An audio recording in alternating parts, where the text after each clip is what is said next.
At every turn, you've been hearing Brigadier Gininda this, Brigadier Gininda that. Finally, we get to hear from Brigadier Gininda. Yeah, all happening today. Yeah. All right, that's Ann Musa. She'll keep you updated every half hour here on The Morning Brief with all things in your news from around the country, the continent, and around the world. The Morning Brief with Thulasizwe Simelane.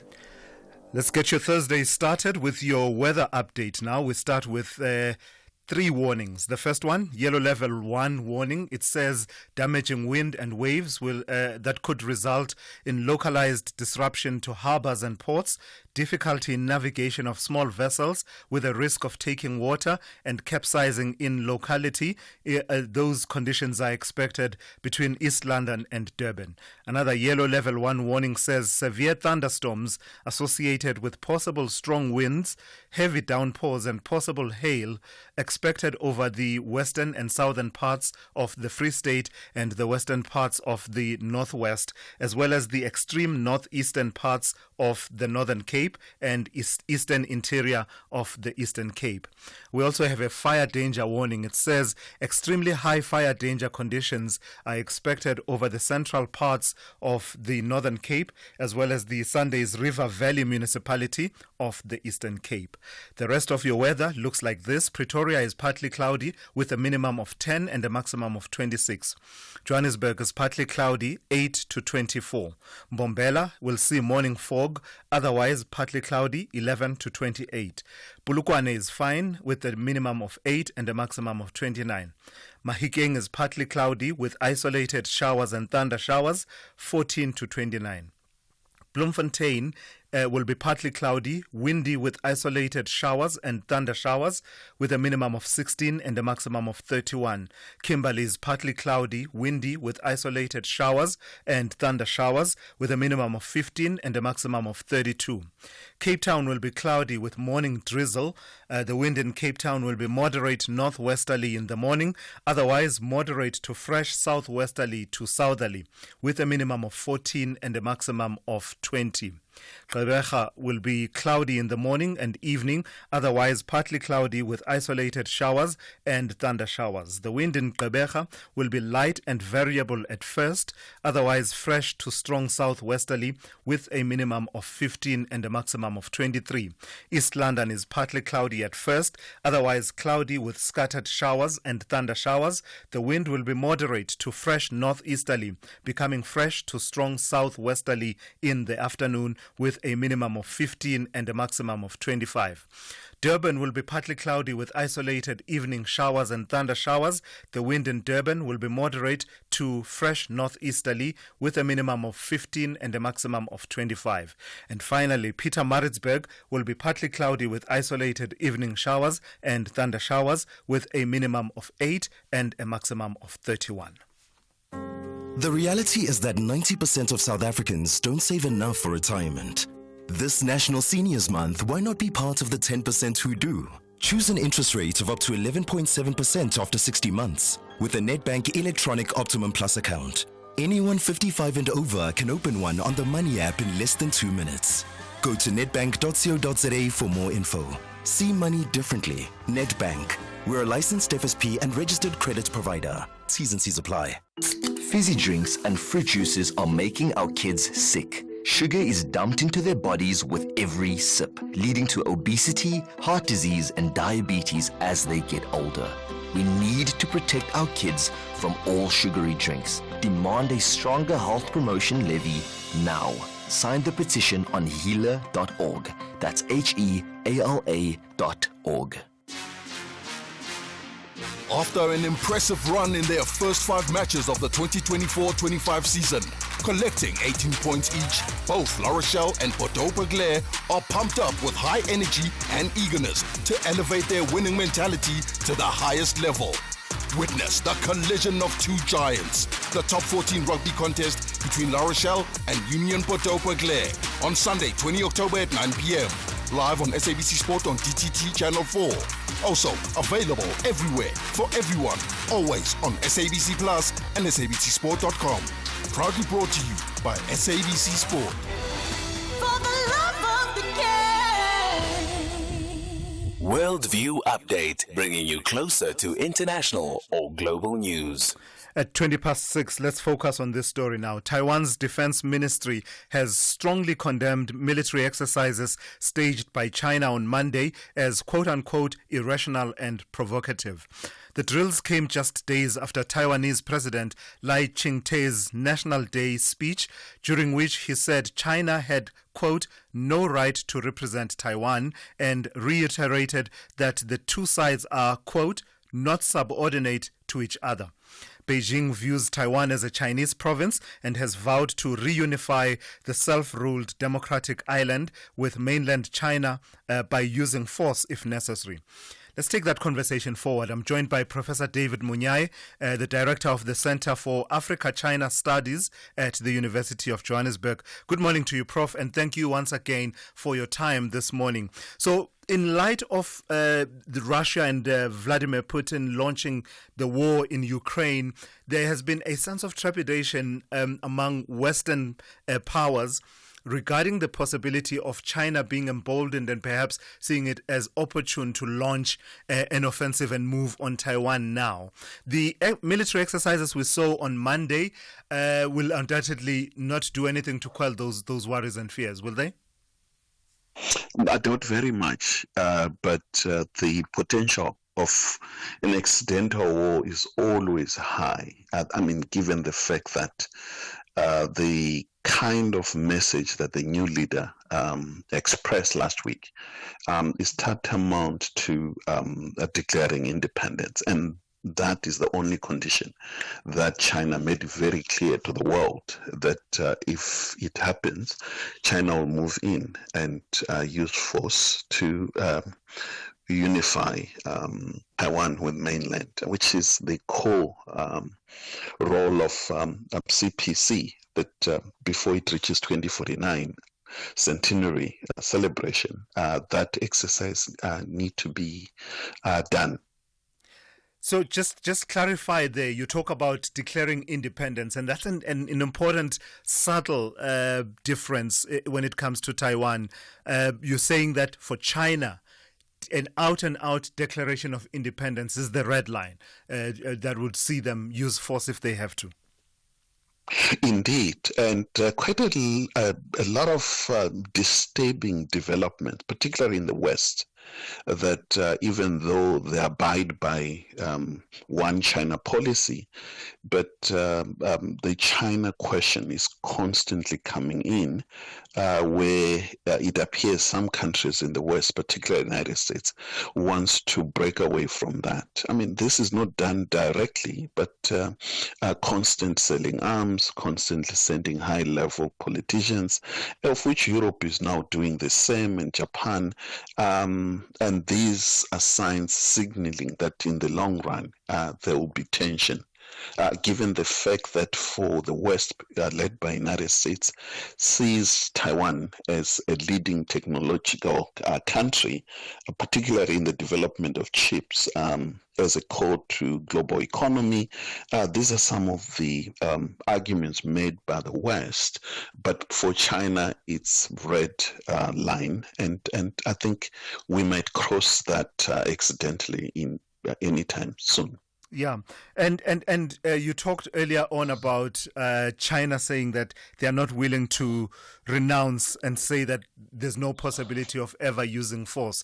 Is that why, in the context you just gave now about the strategic importance of Taiwan when it comes to microchips globally, basically, is that why we see Taiwan feature so highly in debates around, for instance, the U.S. election? Well, indeed, that is one, but it's also an ideological issue. There are a lot of countries in the West that are now starting to use issues such as democracy as a basis of sovereignty, something which is quite new, but the bulk of countries in the global south, they abide by one China, and particularly in Africa, they tend to see, whether it's Hong Kong and Taiwan, this is remnants of a colonial past and the 100 years that China suffered, like Africa, a humiliation at the hands of Western countries, but the Western world sees Taiwan as core to them in terms of holding on power in that part of the world, as well as somehow surrounding China and find ways of suppress its own development. So there's a lot of tension going. Ukraine, we have disturbances with China and Philippines, and in the Middle East, the world is in chaos as we speak, and it appears that no leadership and no direction, and fear for a global war is very high. I imagine, though, Prof, that the resolve of the people in Taiwan, those who are opposed to reunification with mainland China, will be strengthened by observing the recent events of the last 5 years or so in Hong Kong, and that sense of, there was that one country, two systems that was always guaranteed, but it now looks more and more like mainland China has asserted itself and gained full control, and basically any dissent is not brooked in Hong Kong anymore. I imagine that those in Taiwan will be looking at that and saying that's the example. That's exactly the kind of example that we don't want to follow. Taiwanese don't speak as one. They're not a monolithic, yes, politically speaking. I mean, if you look at the elections, I think that gives you a very better, clear view. The current leader and the party won, but with a small margin. And the current leader does not have that power in parliament, and is finding it hard to pass legislation to enforce, particularly on issues of buying weapons and closeness to United States. And that in itself, I mean, tells you that Taiwanese themselves, if push come to shove, are not interested in a war, given what they also see in Ukraine, that Western countries at times are not to be trusted when it comes to support that they give. And I think people are now quite aware for China and Chinese Communist Party, and these are Chinese people. I do not think you can just wake up one morning and go and kill your own people. So I think it's a quite sensitive issue. I do not think that they will just move in for the sake of moving in. There will be justifiable reasons, especially if the United States move in and do what they're doing in Ukraine. So I think there are core issues that we need to look at it global more than Taiwan itself. All right, I've got to thank you for your time this morning. That's Professor David Munyai, who is the director for the Center for Africa-China Studies at the University of Johannesburg. The Morning Brief, weekdays, Monday to Friday, 6 to 9 a.m. All right, let's take a quick voice note and hear what's exercising your mind. This person has the EFF on their mind, I imagine, in the wake of the news around Busisiwe Mkhwebane leaving the EFF. Good morning, Sonia from Centurion. Thank you for a great show. So the ex-public protector resigns from all political movements from the EFF, another big name leaving the EFF, and it just shows you how little substance they really had. And I don't see them doing anything in the next future, in the next election. People are getting boring of their intimidating tactics and their disruptive politics, and Malema has left himself in the political wilderness. Good riddance. Anyway, thanks for a great show. Yeah, interesting take there, Sean. One thing, a counterpoint I would put to you is, one, the staying power of the EFF has been proven. Not many of the political parties that were in opposition to the ANC were able to last and grow and basically have the staying power that the EFF has had.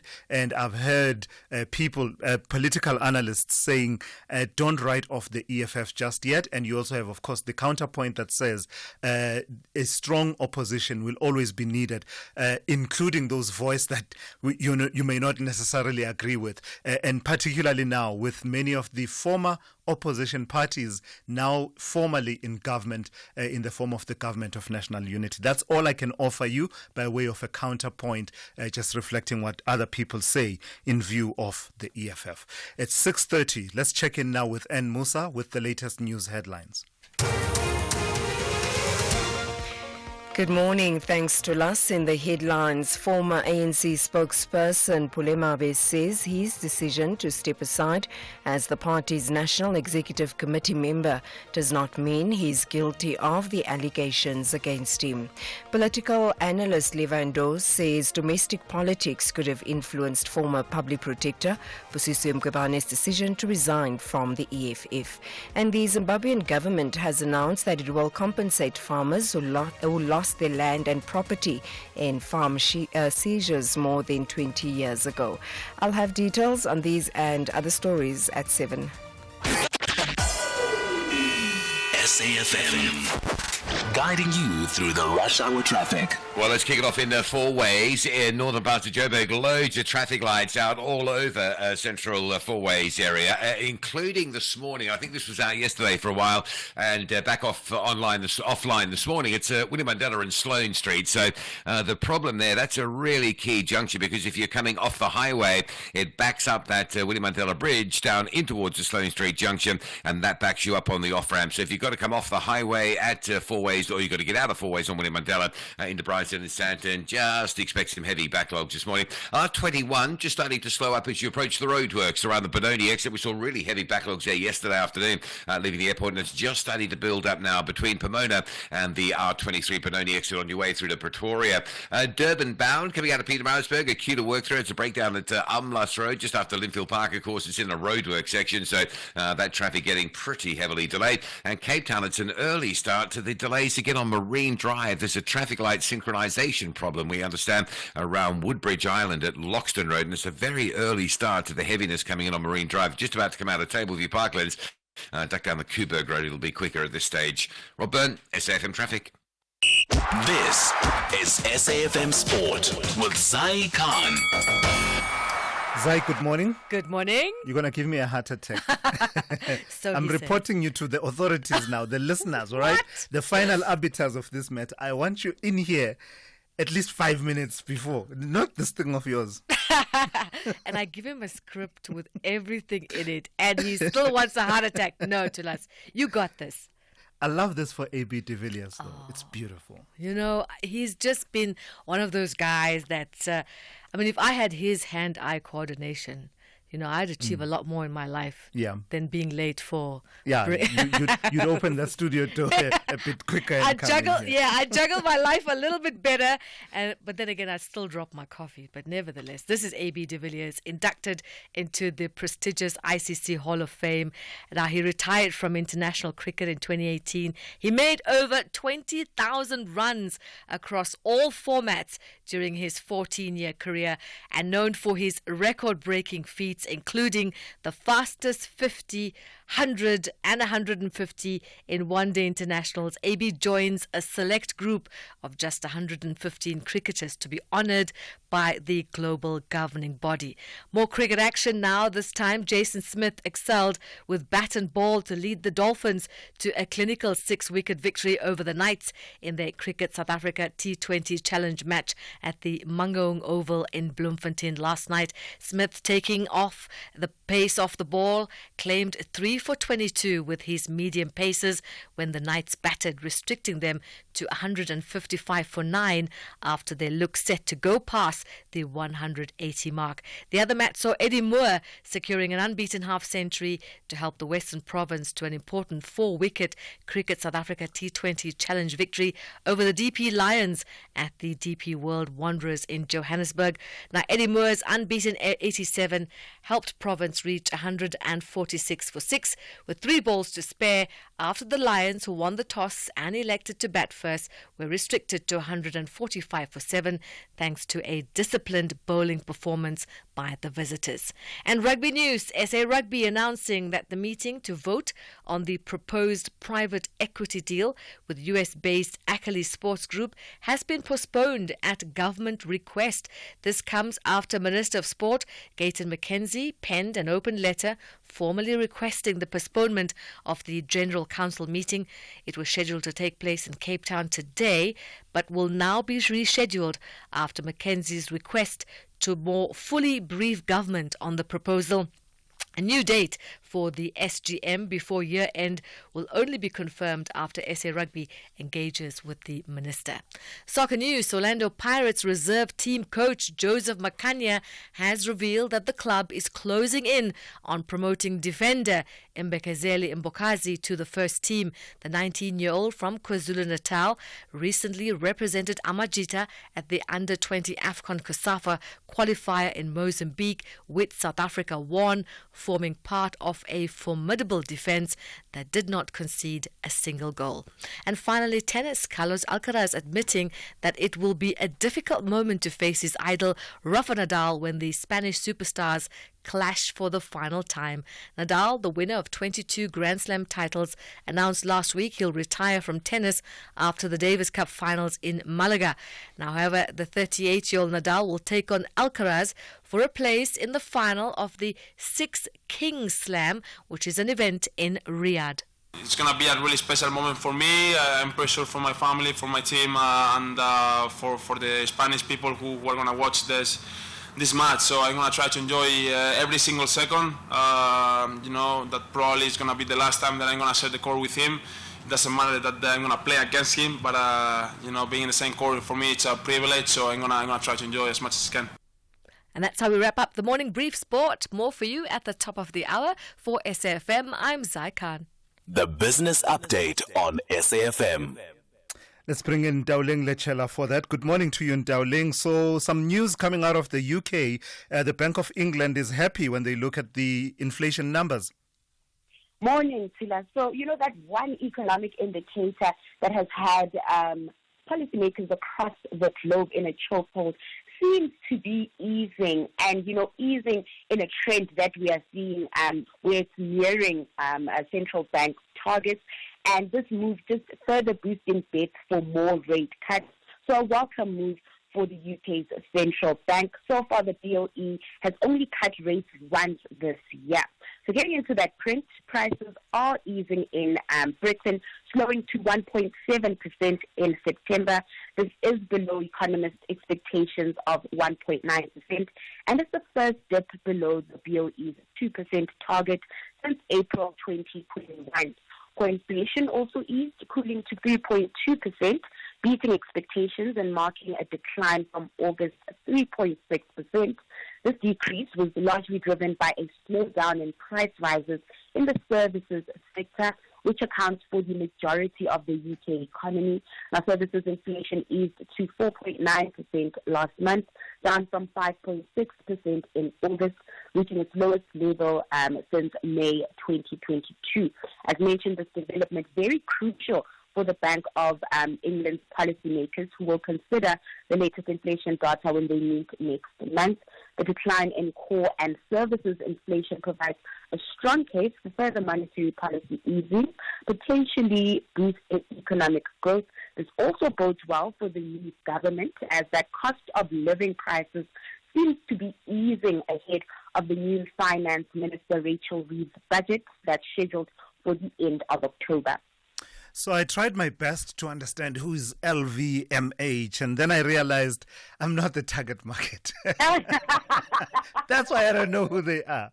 I know who LV is. I see people flashing LV here and there, but when you put it together as LVMH, I was lost. I was at sea because I'm not the target market.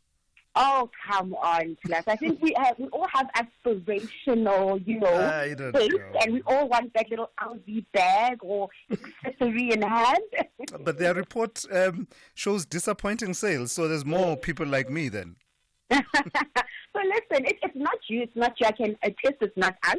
It's just another day and another company pointing its finger at China. So what was once known as, a cash cow for many corporates has become a laggard. Now, the world's largest luxury company, LVMH, has reported a 3% decline in sales in the third quarter. This is the first decline in quarterly sales since the pandemic, as demand in China and Japan weakened. Now, the luxury goods giant is facing a setback due to fluctuations in currency values. The Japanese yen's historic decline had previously attracted Chinese shoppers to Japan looking for bargains on high-end products, but with the yen's recovery this year, this advantage has dissipated, and this adding on to the downbeat demand in China. Sales for clothing, accessories, and even premium spirits like Hennessy are slowing down, and the situation is set to worsen with China's planned tariffs on French brandy, which will likely increase costs and reduce demand. Now, this is a perfect storm of factors weighing on the company's sales and revenue growth. LVMH's poor sales report is a red flag for the luxury industry as a whole and will likely have a ripple effect on the industry.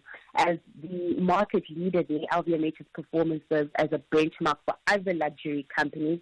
So there is a bit of nervousness in the market in terms of how LVMH's peers like Kering or Burberry will perform in the third quarter. And is it Moet or Moe? Yes. I call it Moet. Yeah. I could be wrong. You're probably right. A friend of mine recently asked a French citizen to say it, and they said Moet. Lastly, Ndauling, just a recap of the markets for us, please. So recapping on yesterday's close, U.S. markets closing firmly in the green. Earnings season is underway, and we had upbeat numbers from Morgan Stanley and United Airlines, pushing markets to fresh highs. The optimism filtered through to the JSE as well, with local markets ending in positive territory. The all-share closing 0.5% higher, fueled by a strong showing from the resources PIN complex, gaining 2.8%. Moving over to the currency scene, the dollar hitting a 10-week peak, weighing on the local unit. The rand still trading weaker on the back foot, sitting at 17.66 against the greenback. Shifting focus now to Asia, those stocks mostly in the green, following international peers as sentiment seems to be improving again. All right, thank you for that. That's Ndauling Lechela. She'll be back with a second update just after 7:30 to give you another update on the economy, business and the markets, both locally and abroad. And we went on a water safari, and Mom spotted a hippo, and it said, There is a place where you can see wonder and the wild, with breathtaking scenery and endless landscapes. Enjoy good food and embrace great taste. And the next day we went to the Reed dance. I saw the maidens handing over reeds to the mighty Zulu king, and the Zulu warriors chanting, Baye! Explore all this and more in the magical Zulu Kingdom. This message is brought to you by KZN Tourism and Film Authority. If you think you cannot afford a lawyer, think again. Clientele Legal has made professional legal services affordable for you. Whether it's a civil, criminal, or labor-related matter, we have a nationwide panel of attorneys standing by to assist you. SMS SAFM to 32195. That's SAFM to 32195 and we'll call you back. Clientele General is a licensed non-life insurer and an authorized FSP. Standard rates and terms and conditions apply. South African Airways is expanding in the DRC. We now offer direct flights from Johannesburg to Lubumbashi, the heart of the DRC's mining hub. Our convenient arrival time allows seamless connections to key regions like Ndola and the Copper Belt, opening up new growth opportunities. traders can benefit from our generous baggage allowance, while SAA's superior aircraft belly capacity ensures your cargo reaches most parts of Congo on the same day. Book now at flysaa.com or contact your travel agent. South African Airways, connecting Africa to the world, one flight at a time. SAFM 104 to 107 nationwide. Call Thulasizwe now, 086 000 2032. So part of what the opposition does is really exercise oversight over a government. And at the moment, as I said, with the government of national unity, it falls on those parties that are not within the fold to carry that out. Let's focus on that a little bit.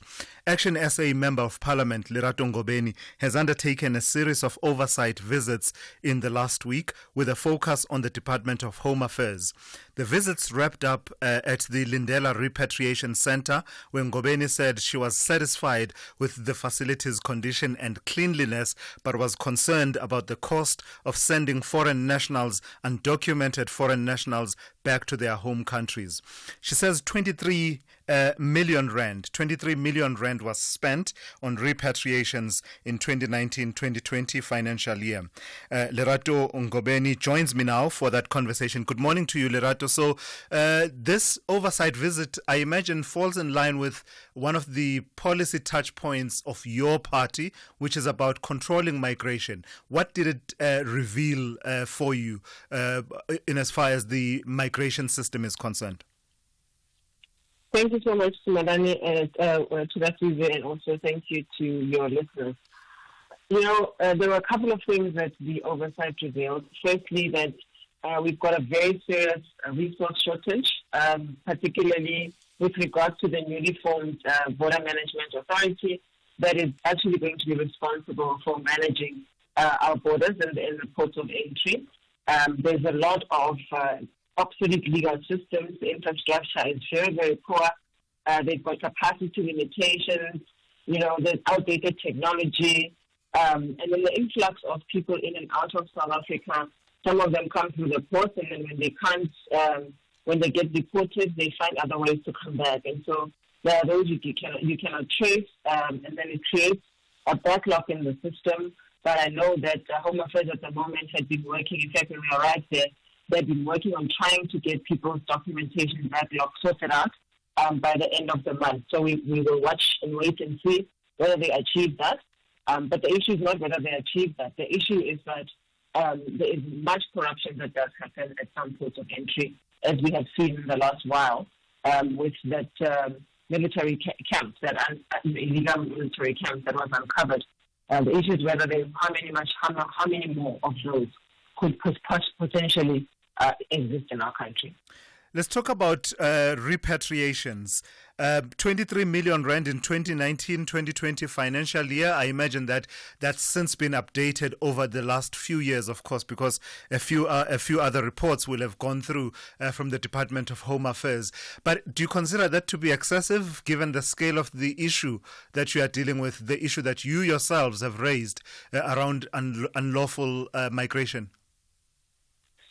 Yeah, so it's excessive in that you actually do not know, you can't plan. So if you don't know what is happening, we can't plan for it. And that money could be used more effectively in terms of upgrading and making sure that there is, constraints in the way in which people arrive in the country. And so if you look at what it has cost the fiscus, or what it costs the fiscus per annum now, the figures change because we don't actually no, the figures go up and down. It goes from anything between 64 million rand per annum and between 5 and 6 million rand per month. And the other part that is not covered is the fact that there are still people who aren't processed. So they have to sit at Lindela for about 30 days or so, and then they have to go back home. But there is no way to really tell what the true figure is, because some of them are still sitting at Lindela waiting to be processed. So the issue is quite mammoth, and I agree with you. That's why we're talking about the fact that there are serious resource constraints that the BMA, for example, needs, and that means it could actually cost us much more. All right, let's leave it there. Thank you for your time this morning. That's Lerato Ngobeni, who is Action SA Member of Parliament, talking to me after conducting an oversight visit that focused on Home Affairs and the Lindela Repatriation Centre. SAFM, guiding you through the rush hour traffic.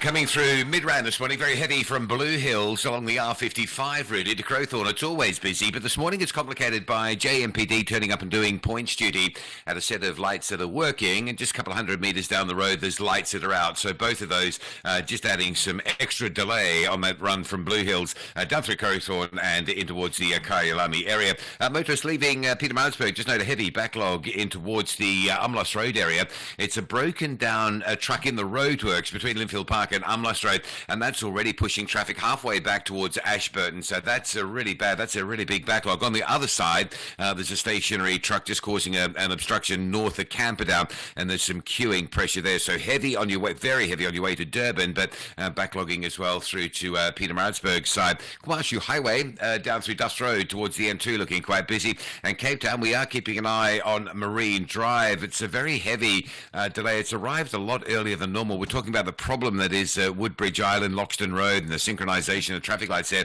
It's a big queue already from the Paddocks Mall, and behind that you've got traffic out of Tableview slow through Sunset Beach towards Paddocks as well. So it's a pretty much joined up queue with not too many gaps between Bayside Mall and Woodbridge Island. N1 slow this morning, Plattekloof right through to Cooper Interchange, and the M7 out of Mitchell's Plain stays heavy. Some overnight roadworks catching early morning motorists out leaving Mitchell's Plain. Queues on that M7 and all the routes that feed in or act as alternatives getting up out of Mitchell's Plain towards Samora, Michelle and Philippi side. Rob Byrne, SAFM Traffic.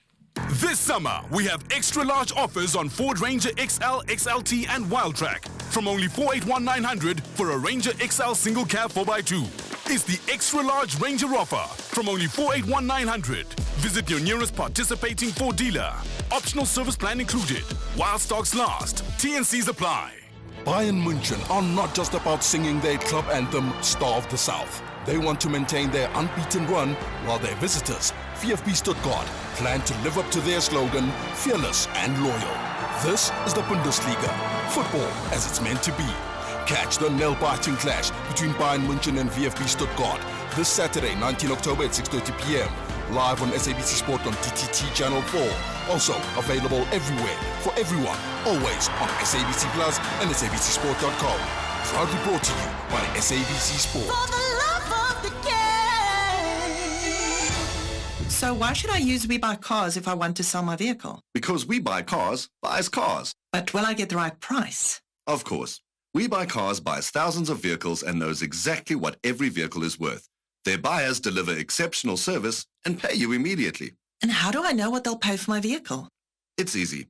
Visit webuycars.co.za or use the We Buy Cars app.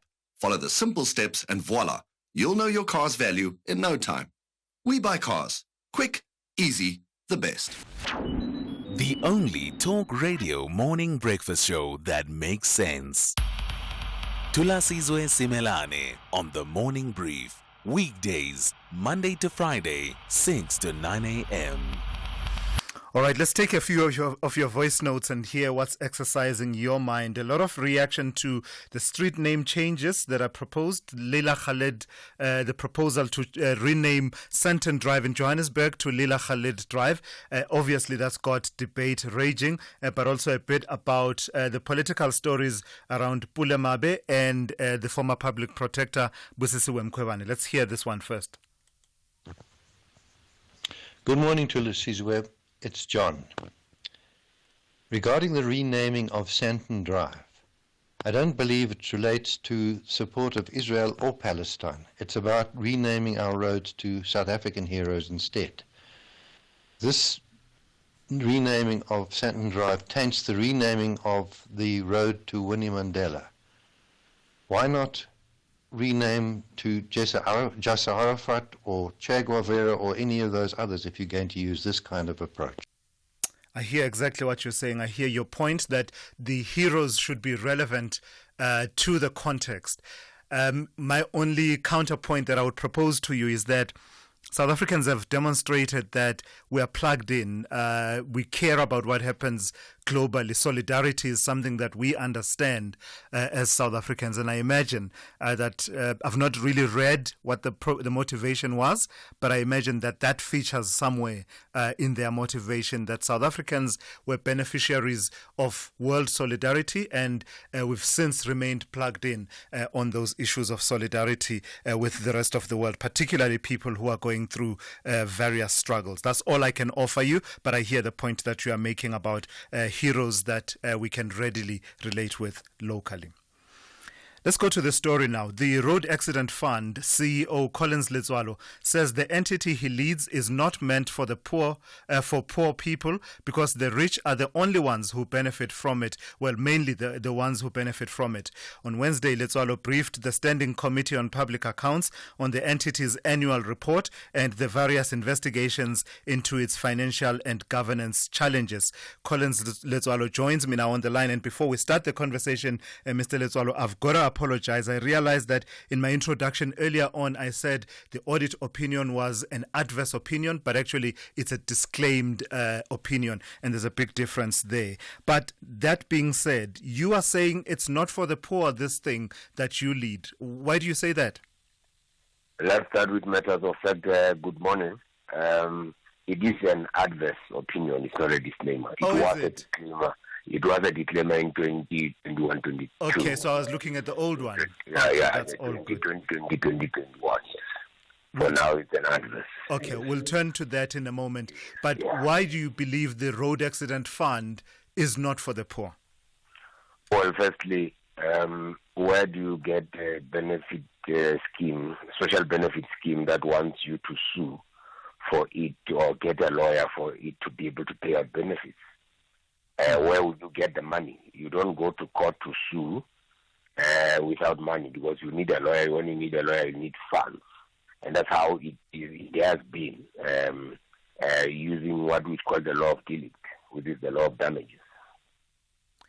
And has that led to, and I think maybe I'm asking an obvious question, has that led to a drain on the finances on your side, but also I see that you are concerned about the transfer of benefits once paid out from lawyers to the intended beneficiaries? Yes, the problem is that, firstly, for a poor person, they are already losing 25% up front, meaning that they need to get into an agreement with a lawyer who will then take 25%. So if someone has lost his earnings and is supposed to be paid, let's say, 10 million, 2.5 million of that will go to a lawyer in this sense. It is very complex.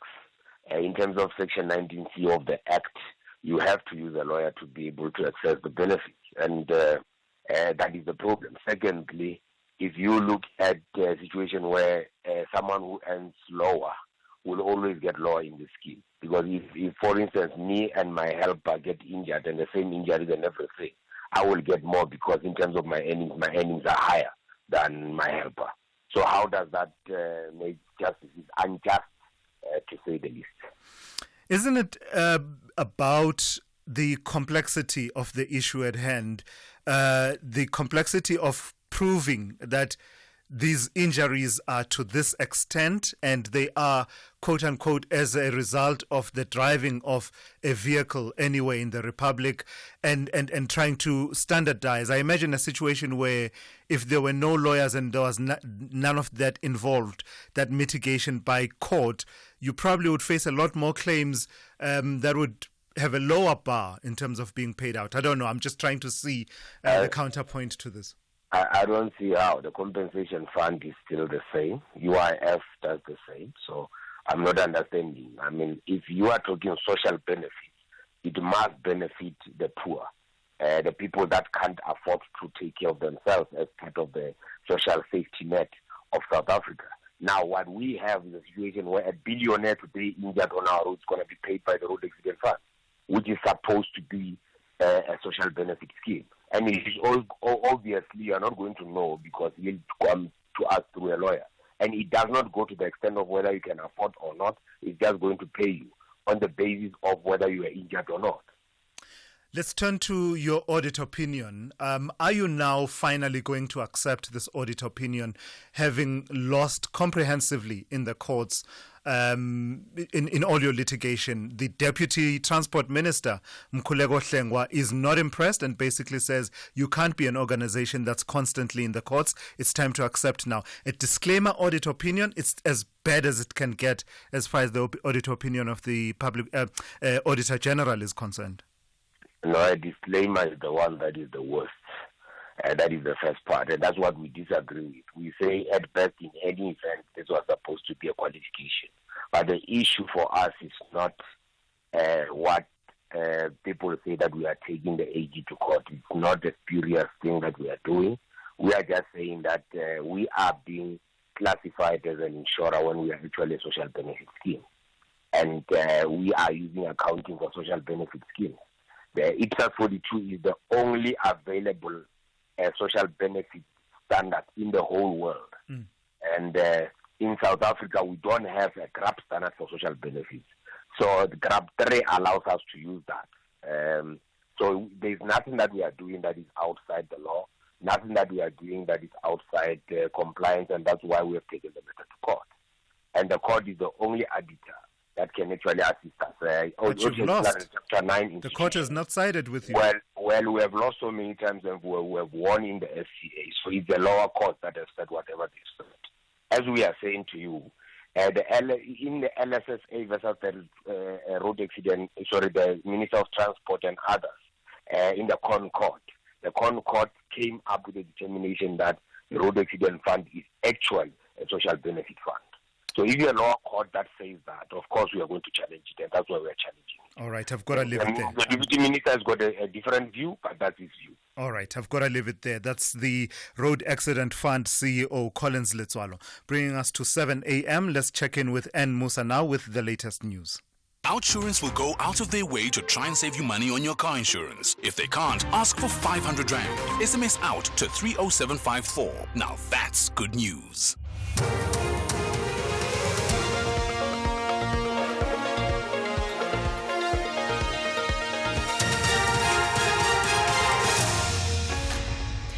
In our top stories, Mabe steps aside as ANC NEC member and Zimbabwe to compensate farmers who lost their land. Good morning. Former ANC spokesperson Pule Mabe says his decision to step aside as the party's National Executive Committee member does not mean he's guilty of the allegations against him. He made the announcement yesterday after appearing in the Specialized Commercial Crimes Court sitting in Palm Ridge in eastern Johannesburg. Mabe appeared with his wife Alice and 5 others who are facing fraud and corruption charges which relate to a 27 million rand tender the Gauteng Agriculture Department awarded to his company. They were granted bail of 30,000 rand each.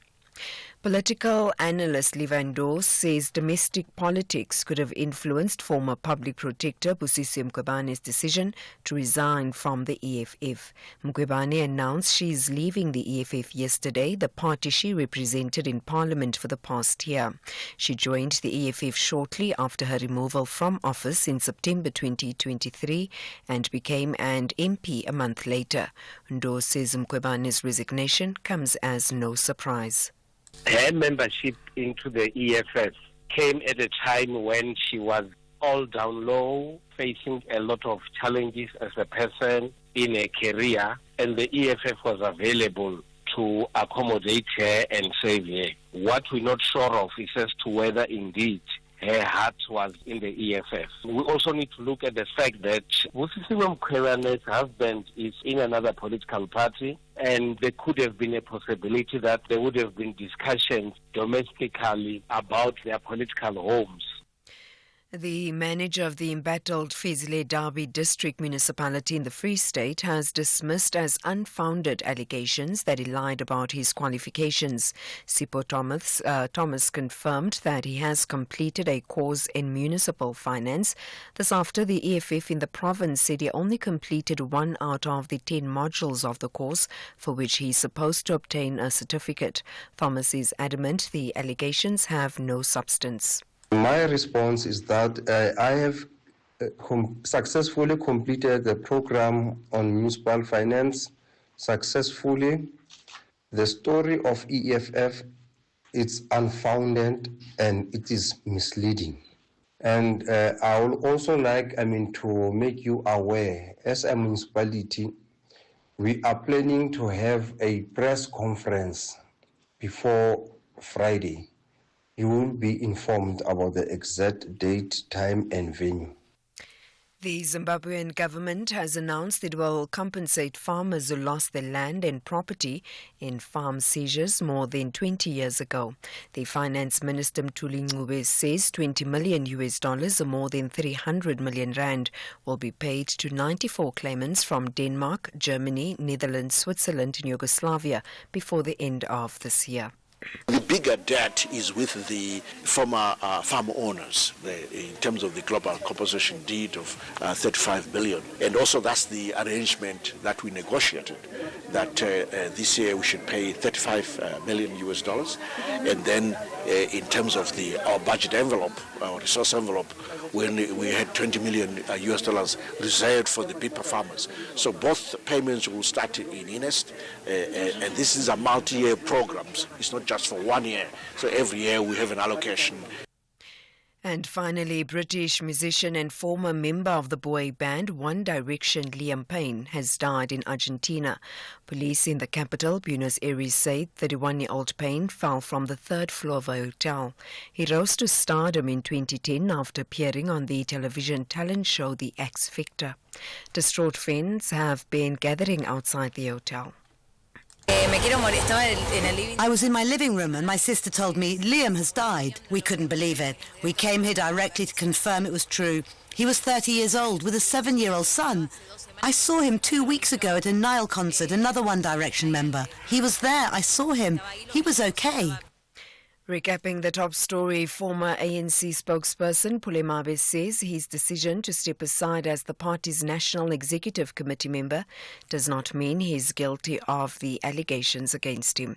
For SFM News, I am Anne Musa. Those were the top stories for this hour. Don't miss out on a possible car insurance saving. SMS out to 30754 for a quote. Outsurance, where you always get something out. The cost of living crisis is real. Here's what one Outsurance client did about it. I'm Amy. I'm 26 from Kenilworth. When I got my 2022 Ford EcoSport, the immediate thought was to buy an Outsurance, and I pay only 819 Rand per month. No insurers were able to beat or match the premium that I'm currently paying. Want a car insurance premium that will blow your mind? SMS out to 30754 now. That's out to 30754. Outsurance is a licensed insurer and FSP. T's and C's online. SAFM, guiding you through the rush hour traffic. Heavy delays leaving the Ekurhuleni side of Joburg. On your way to Joburg this morning, big crash scene near the Atlas Road Bridge, pretty much right at the bridge, and it's pushing traffic heavily back through Tom Jones, back through Snake Road, and back towards Pitfontein. So if you're coming from Pitfontein, David in the Twatwa, off-ramp before you get into that mess, and take some alternative side roads to get through quicker. Roadworks on the R21 this morning going north seem to be a problem up towards the Benoni exit. If you're leaving the airport, you will encounter a slowdown. Major delays coming out of Pietermaritzburg. On your way to Durban, a stationary truck in the roadworks near Umlas Road, one lane open, traffic queue heavy, almost back towards sort of Ashburton territory. Also slow down going into Pietermaritzburg with a breakdown between Camperdown and Umlas Road, so there's some delays going that way as well, but the real pressure is on the Durban-bound carriageway. Cape Town, M7 out of Mitchell's Plain stays heavy to the R300, and then more queues once you get through that between Vangate Mall and Langa, that section of the N7 Jake Scoville looking backed up. And just a reminder, Marine Drive is heavy, Tableview Sunset Beach, and then you've got that big queue again going in towards Woodbridge Island. The Coopberg Road still looks a much better option. Rob Byrne, SAFM Traffic. A very good morning to you in your SFM Sports headlines. It's cricket. The Proteas captain Laura Wolfhard highlights the crucial role of her partnership with Tasman Brits as they gear up to take on Australia. That's in the T20 World Cup semi-final today. And soccer news, Orlando Pirates have revealed that their centre-back Olisa Nda ruled out of action for the rest of the year. We'll bring this and more at around 7:30.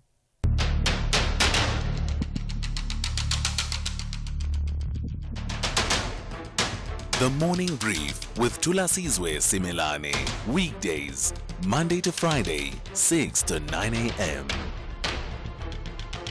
The Morning Brief with Thulasizwe Simelane. Weekdays, Monday to Friday, 6 to 9 a.m. 9 minutes after 7 on this Thursday. Good morning, South Africa. This is the morning brief on SAFM. It's all the local and international news, current affairs, insights and opinions you need to lead the conversation today. I'm Thulasizwe Simelane and I'm here to deliver your morning brief. Coming up in this hour, we will focus on the debate and it's raging. It's really a raging debate at the moment around the proposal to rename Sandton Drive to Leila Khalid Drive here in Johannesburg. The deadline for public participation and comments was on Tuesday, and basically you are hearing one side, for instance, the South African Jewish Board of Deputies describing it as a bizarre move. And you're also hearing, even within the government that runs the city of Joburg, Patriotic Alliance, you will have heard from Kenny Gunene saying that it's aimed at humiliating U.S. diplomats who serve at the U.S. consulate in Johannesburg, which is situated on what is now Sandton Drive and could potentially be Leila Khalid Drive.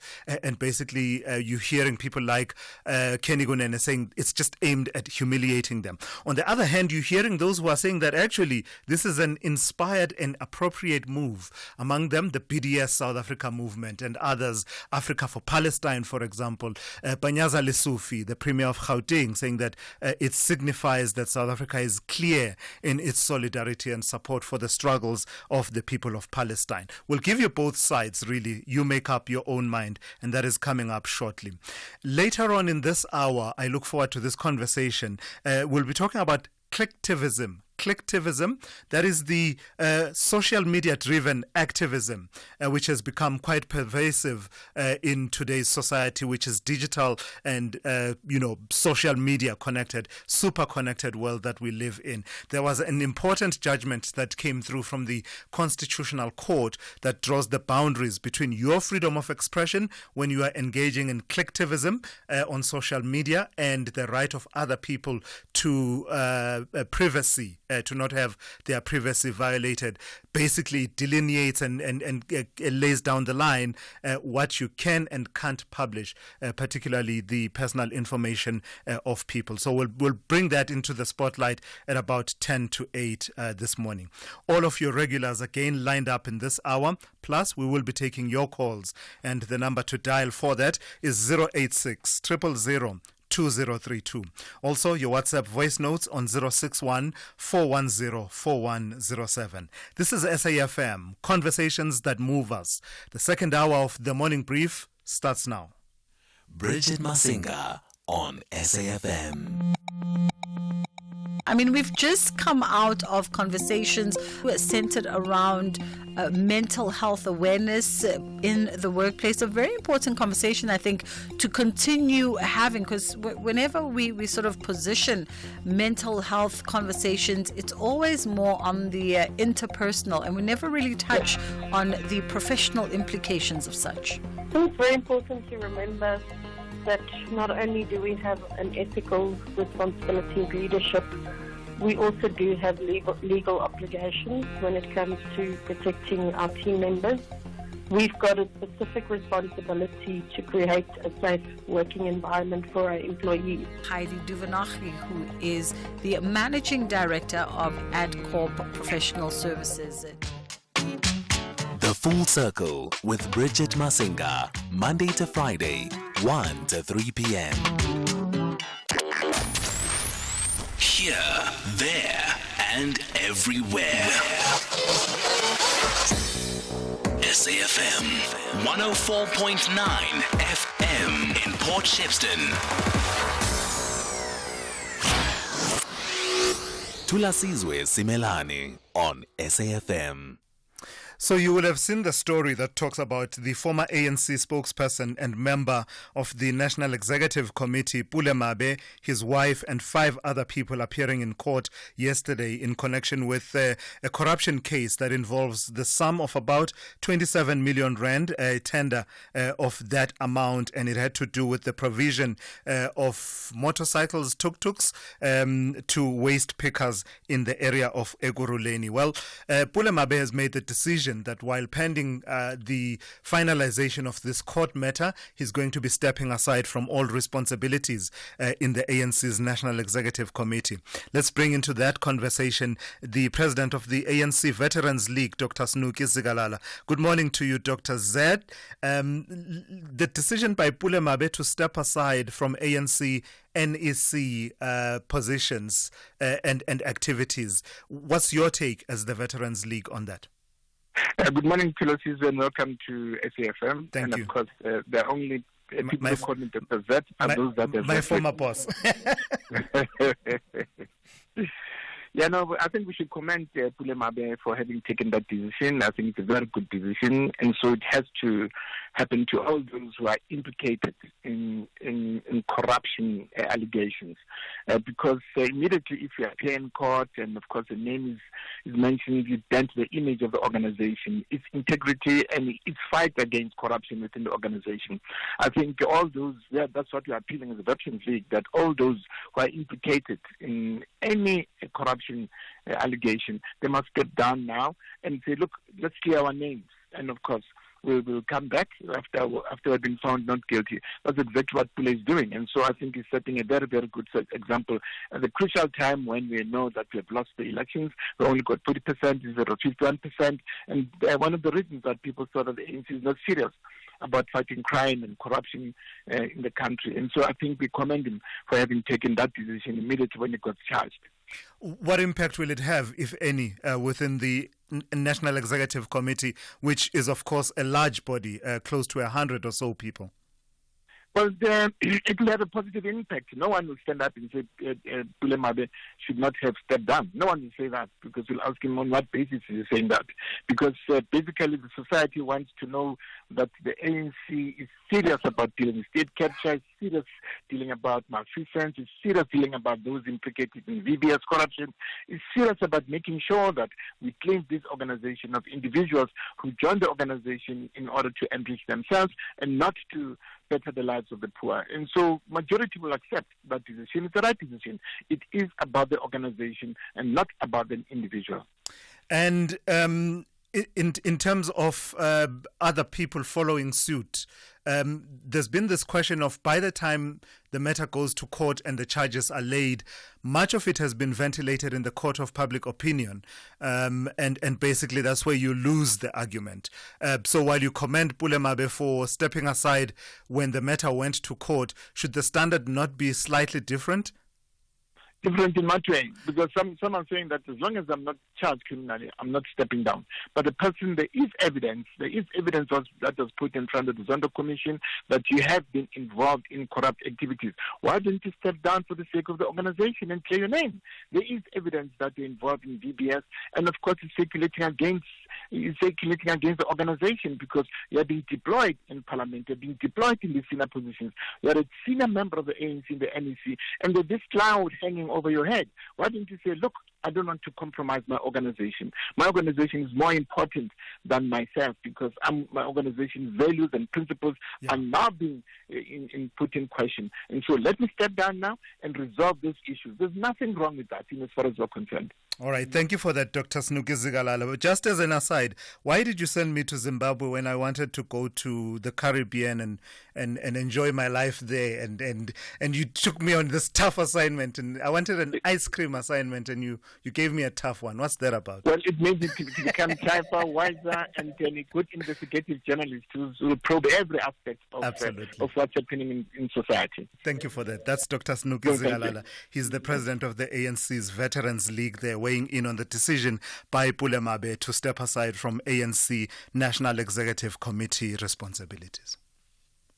We definitely know what good insurance is. Our insurance don't delay when it comes to any claims. If something happens to one of our vehicles on the road, service delivery is the main thing. They make sure that you are a satisfied customer from the beginning to the end. It's definitely a win-win with our insurance. Switch to Business Outsurance today, and you could get a massive 20% discount on your business insurance premium. SMS quote to 43328. That's quote to 43328 to switch and save today. Licensed insurer and FSP. TCs and information online. The 2024 Health Excellence Awards, hosted by Cliniques Health Group and the South African Clinician Scientist Society, is calling for nominations. This is your chance to recognize exceptional doctors, specialists, and medical professionals who are making an impact. The celebration of the 4th Annual Health Excellence Awards will take place on 16 November 2024 at Emperor's Palace in Johannesburg. Visit www.healthexcellenceawards.co.za to enter your nomination before 20 October 2024. And we went on a water safari, and Mom spotted a hippo, and it said, There is a place where you can see wonder and the wild, with breathtaking scenery and endless landscapes. Enjoy good food and embrace great taste. And the next day we went to the Reed dance. I saw the maidens handing over reeds to the mighty Zulu king, and the Zulu warriors chanting, Baye! Explore all this and more in the magical Zulu Kingdom. This message is brought to you by KZN Tourism and Film Authority. SAFM 104 to 107 nationwide. Leading the conversation with Thulasizwe Simelane. So as I was saying earlier on, you know the expression, one person's terrorist is another person's liberator. And that is playing itself out at the moment with the proposal in Johannesburg to rename Sandton Drive to Leila Khalid Drive. A lot of people having their say, including people who are part of the government in Johannesburg, holding diverse views and divergent views. So let's bring you two perspectives on that.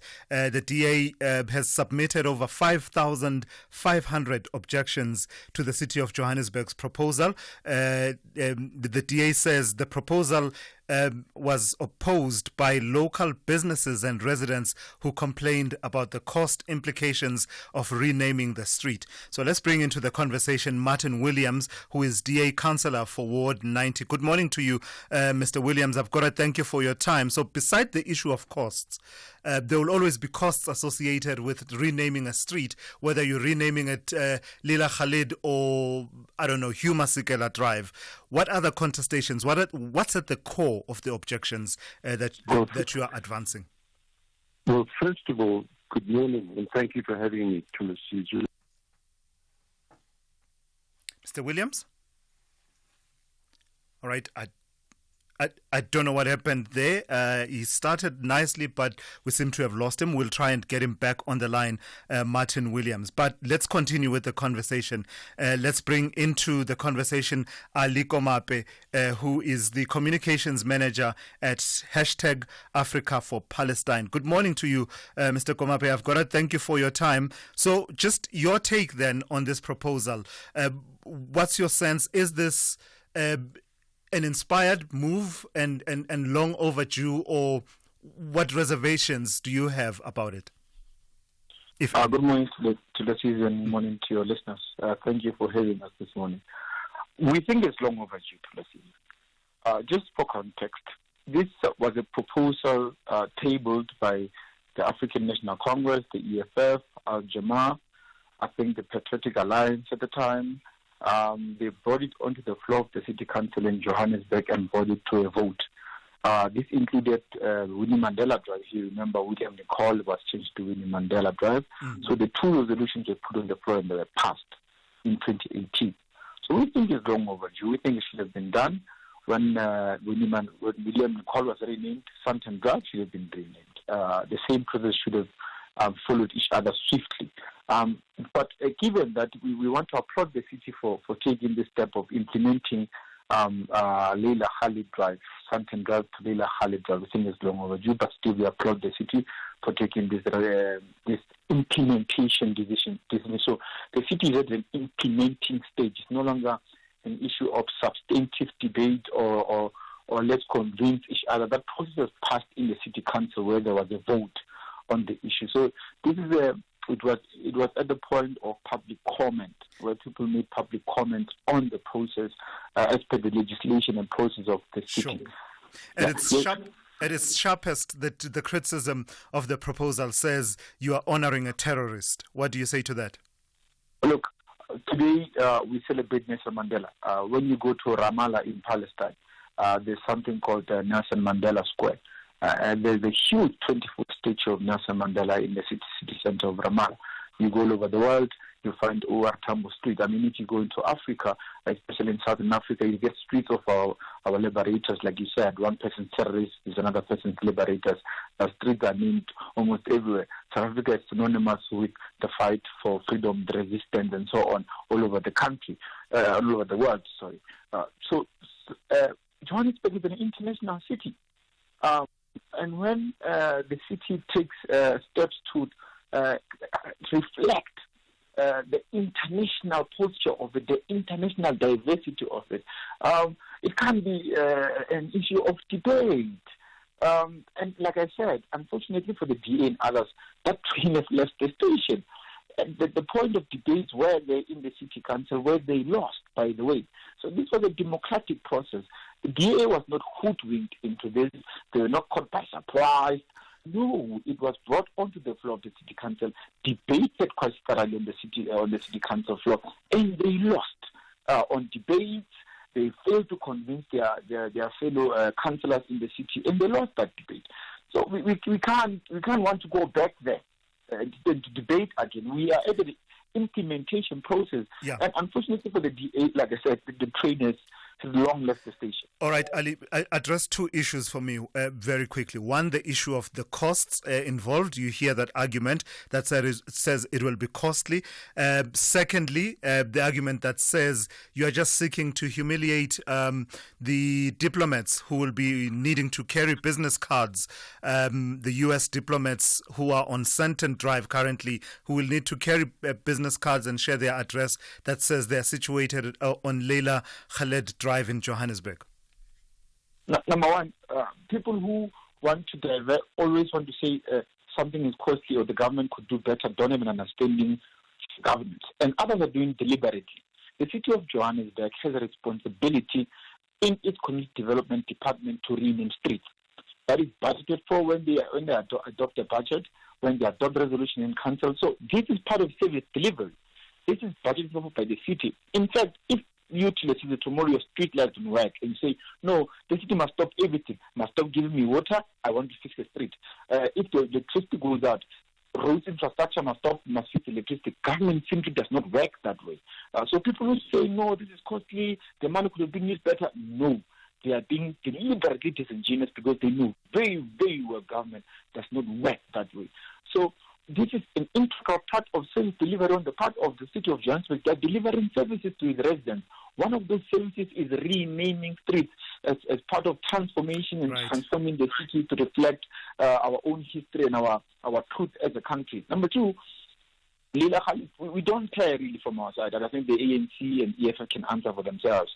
The street name could have been in Soweto, would be fine. The street name could have been in Midrand, would be fine. Ali, so I've got to leave it there. I'm sorry. I do need to give Martin Williams of the DA enough time to ventilate the counterpoint and the other side of the argument. That's Pule Mabe, who is communications manager at #Africa4Palestine. Let's bring into that conversation then Martin Williams, as I said earlier on, who is from the Democratic Alliance, a Democratic Alliance ward councillor for Ward 90. Good morning, Martin. I'm sorry, I don't know what happened a bit on. Okay. You were talking to the point about the proposal to name Sandton Drive, Leila Khaled Drive. Yeah. I have quite a lot to say. Your previous speaker was quite wrong in several respects, including that the debate in council on the 29th of 2018, 29th of November 2018, was the end of the story. And that's, in fact, the resolution at Part 2 says the renaming shall be done in accordance with the City of Johannesburg Streets and Public Places renaming policy, and that's the process that's been underway now. And the point I made in the column, which I think sparked you guys calling me, is that that even that process is not being done properly. I have the policy in front of me, and there's several aspects where it's been ignored. One of the requirements, it's a specific requirement on page 13 of that policy, that there should be a public meeting, a minimum. These are minimum requirements. Includes a public meeting, which we haven't had. There's also, aspects of the policy, one which says that the renaming should promote a sense of ownership and character. It said names should promote goodwill and reconciliation, and so on and so forth. That isn't even been considered.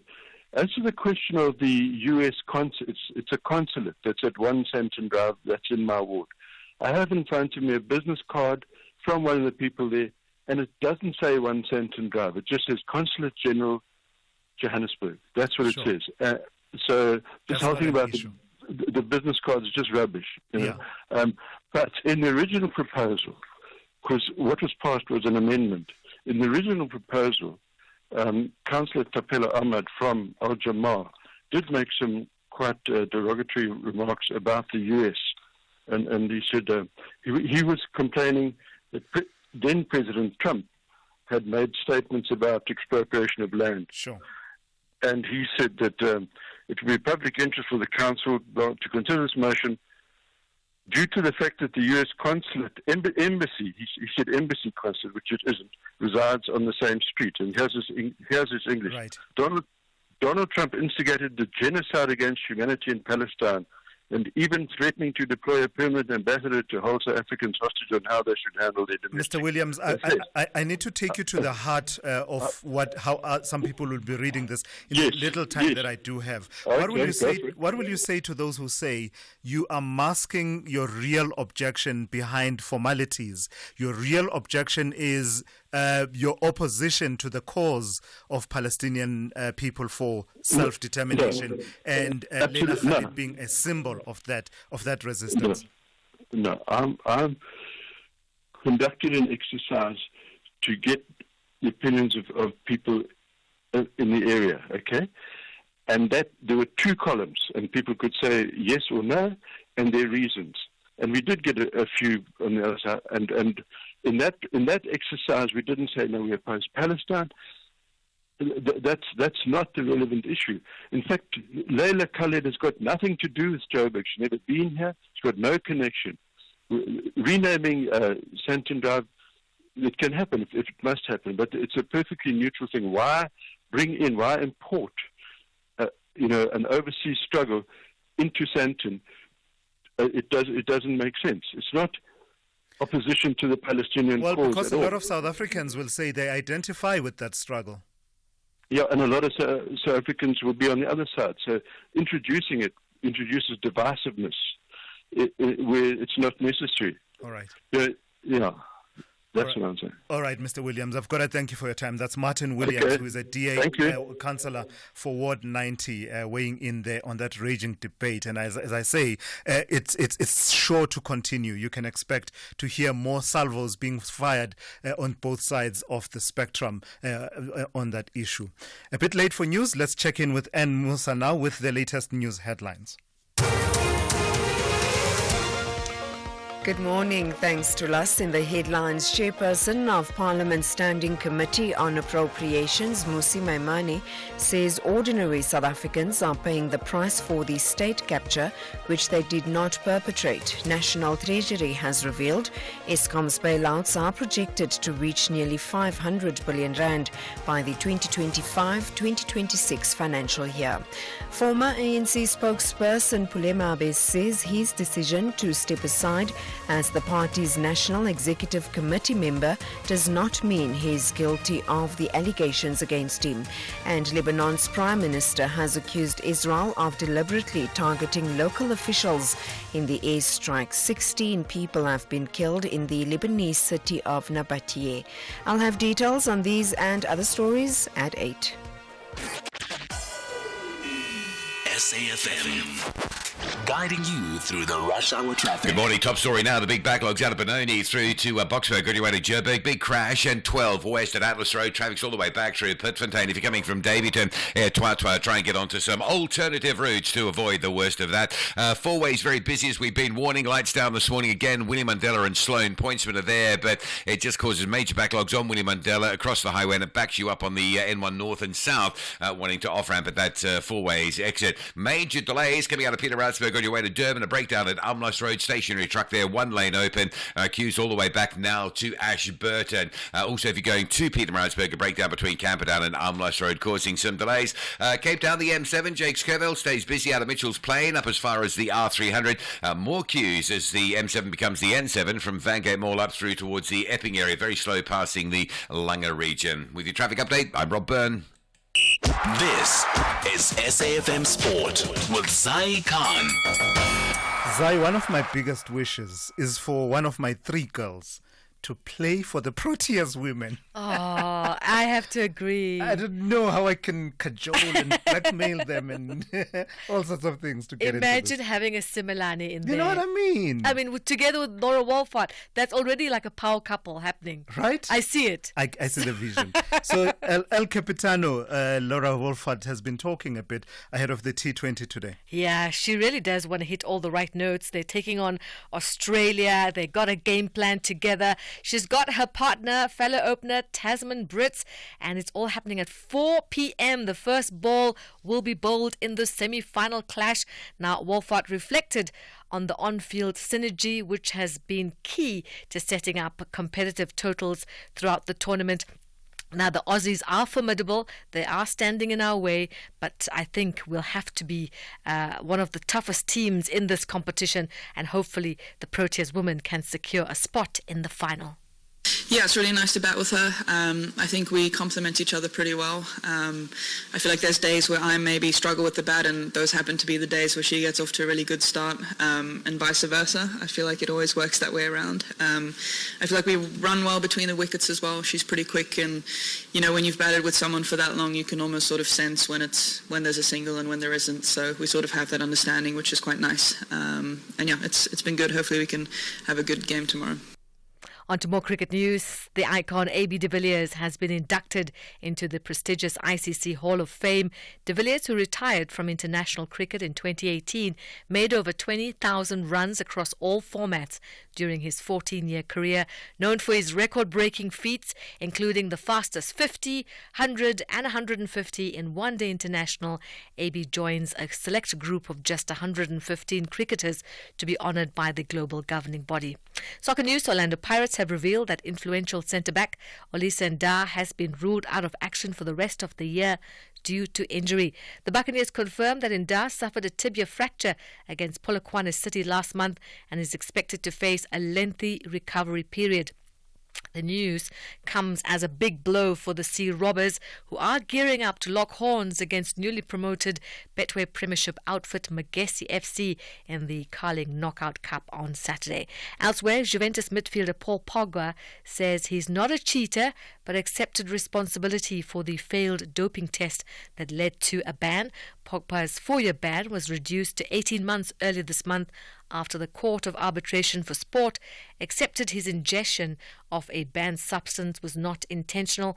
The reduced ban started from the 11th of September 2023. He can resume training in January and will be eligible to play. Now, rugby, a new operation has ruled the lock forward Salman Murat out of South Africa's upcoming tour of Britain. The Springbok face Scotland in Edinburgh on the 10th of November, England in London 6 days later, and Wales in Cardiff. That's on the 23rd of November. Scotland and England are among 6 countries, and the defending champion South Africa beat in France last year to win the Rugby World Cup, a record 4th time. That's how we wrap it up. We'll have more sport on the morning brief at the top of the hour for SAFM. I'm Zai Khan. The Business Update on SAFM. Let's turn to Ndauleng Lechela for that. And Ndauleng, in company news, this is not good. ArcelorMittal reporting a loss in Q3. That's right, Tulas. Now, AMSA finding itself in a tight spot yet again. In the third quarter, South Africa's largest steel producer slipped into the red, reporting a loss of 466 million rand from a profit of 152 million from a year earlier. This is mainly due to the underperformance of its lungs business, a division that was up for closure. AMSA made a U-turn on that decision after unions and government pleaded with the company, considering that closure of that unit would have resulted in 3,500 job losses, and as much as 80,000 jobs in that value chain would have also been affected. Now, despite that move being put on ice in July and government assuring it that it will assist the group, AMSA says the viability of the entire company is in jeopardy if the national and market constraints that remained were not resolved urgently. Now, in an attempt to boost the local steel industry, AMSA has asked government to do away with the export tax on scrap metal and reduce rail and port prices. Meanwhile, it's trying to implement strategies to shore up its balance sheet, and this may result in a capital raise, basically going cap in hand and asking shareholders for money. This prospect sent AMSA's share price tumbling 15.8% to R1.38 per share in yesterday's trade, a far cry from its 2008 record high of 265 Rand per share. Once a market darling, AMSA's fortunes have shifted due to unfavorable market conditions. In other company news, Ndawling, if e-commerce is all the buzz at the moment, why is this company Jumia ditching South African operations? So it just seems like a number of the fashion e-commerce retailers are not turning a profit, and it is eating into, the parent companies backing these companies. And this is what we've seen with e-commerce giant Jumia exiting South Africa, and this will then result in the closure of online fashion retailer Zando. Jumia says it's making this move in an attempt to sharpen its focus on other markets. Now, the group has been cutting costs to try to turn profitable, including reducing headcount, exiting everyday grocery items and food delivery, as well as cutting delivery services not related to its e-commerce business. Company CEO Francis Dufay said in addition to its SA exit, it will also be ditching its operations in Tunisia. Dufay highlighted the complex macroeconomic competitive environment and limited medium-term potential for growth and profitability in both markets as factors backing its decision.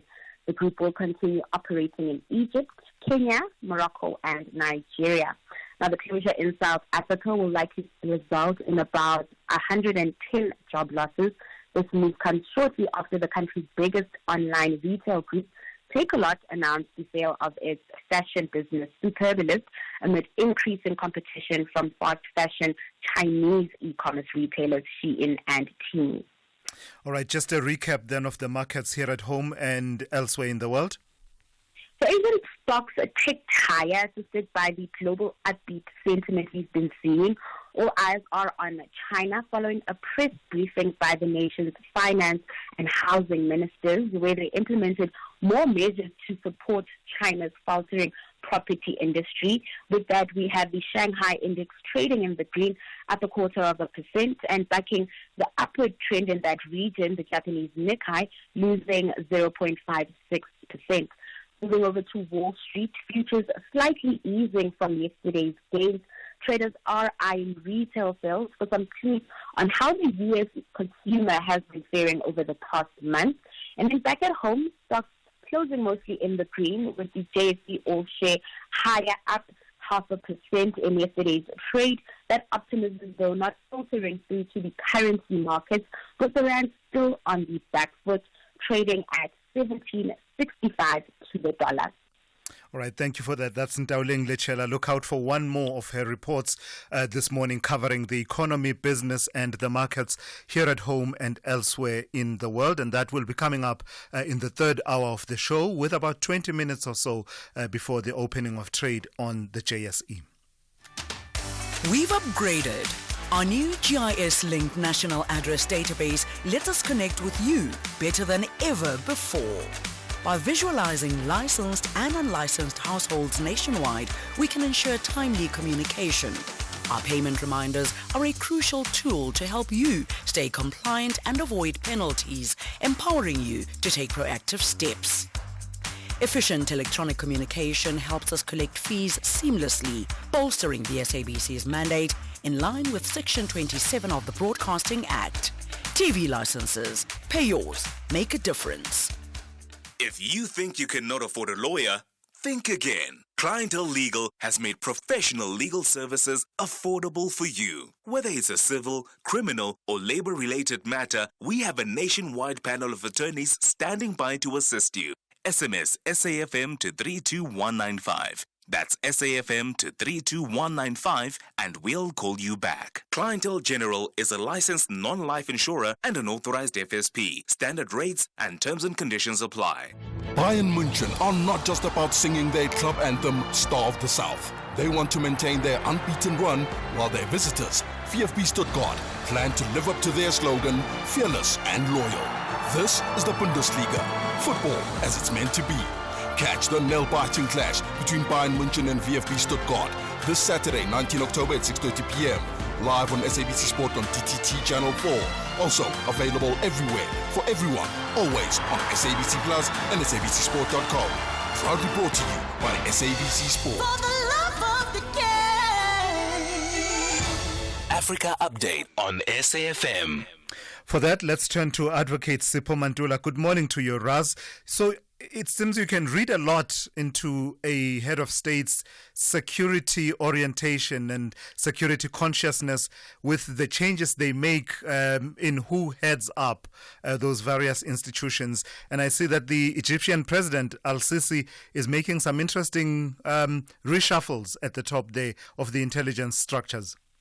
Refreshing morning, Thulas and Jumbo Africa to the listeners. Indeed, Thulas, but one will say this reshuffle of the intelligence heads, it is also the same guys looking at General Hassan Rashad, who's now being appointed as the head, and the outgoing head, Abbasa Kamel, now becoming the advisor to Abdel Fattah al-Sisi. Remember, these are the guys who have been handling foreign policy matters, the conflict in Gaza, Sudan, and Libya. And it is said also that both of them, Rashad and Kamel, have been also dealing with this important warming file of Egypt and Iran. Now, as you know, these are the people who in intelligence, they also advise the president on foreign policy matters. So it is what you can say, just a reshuffle, but it's the same guys who are in the same circle in Cairo intelligence rooms. Yeah, and the second story, I must say, Sipho, I've not been okay since I got a glimpse of the story you're focusing on. Haiti, as they say, is urging Kenya to beef up its security mission. And the reason I've not been okay is just how underreported that story is and the recent massacre that played itself out in that country. Is that the context why they're asking for more security?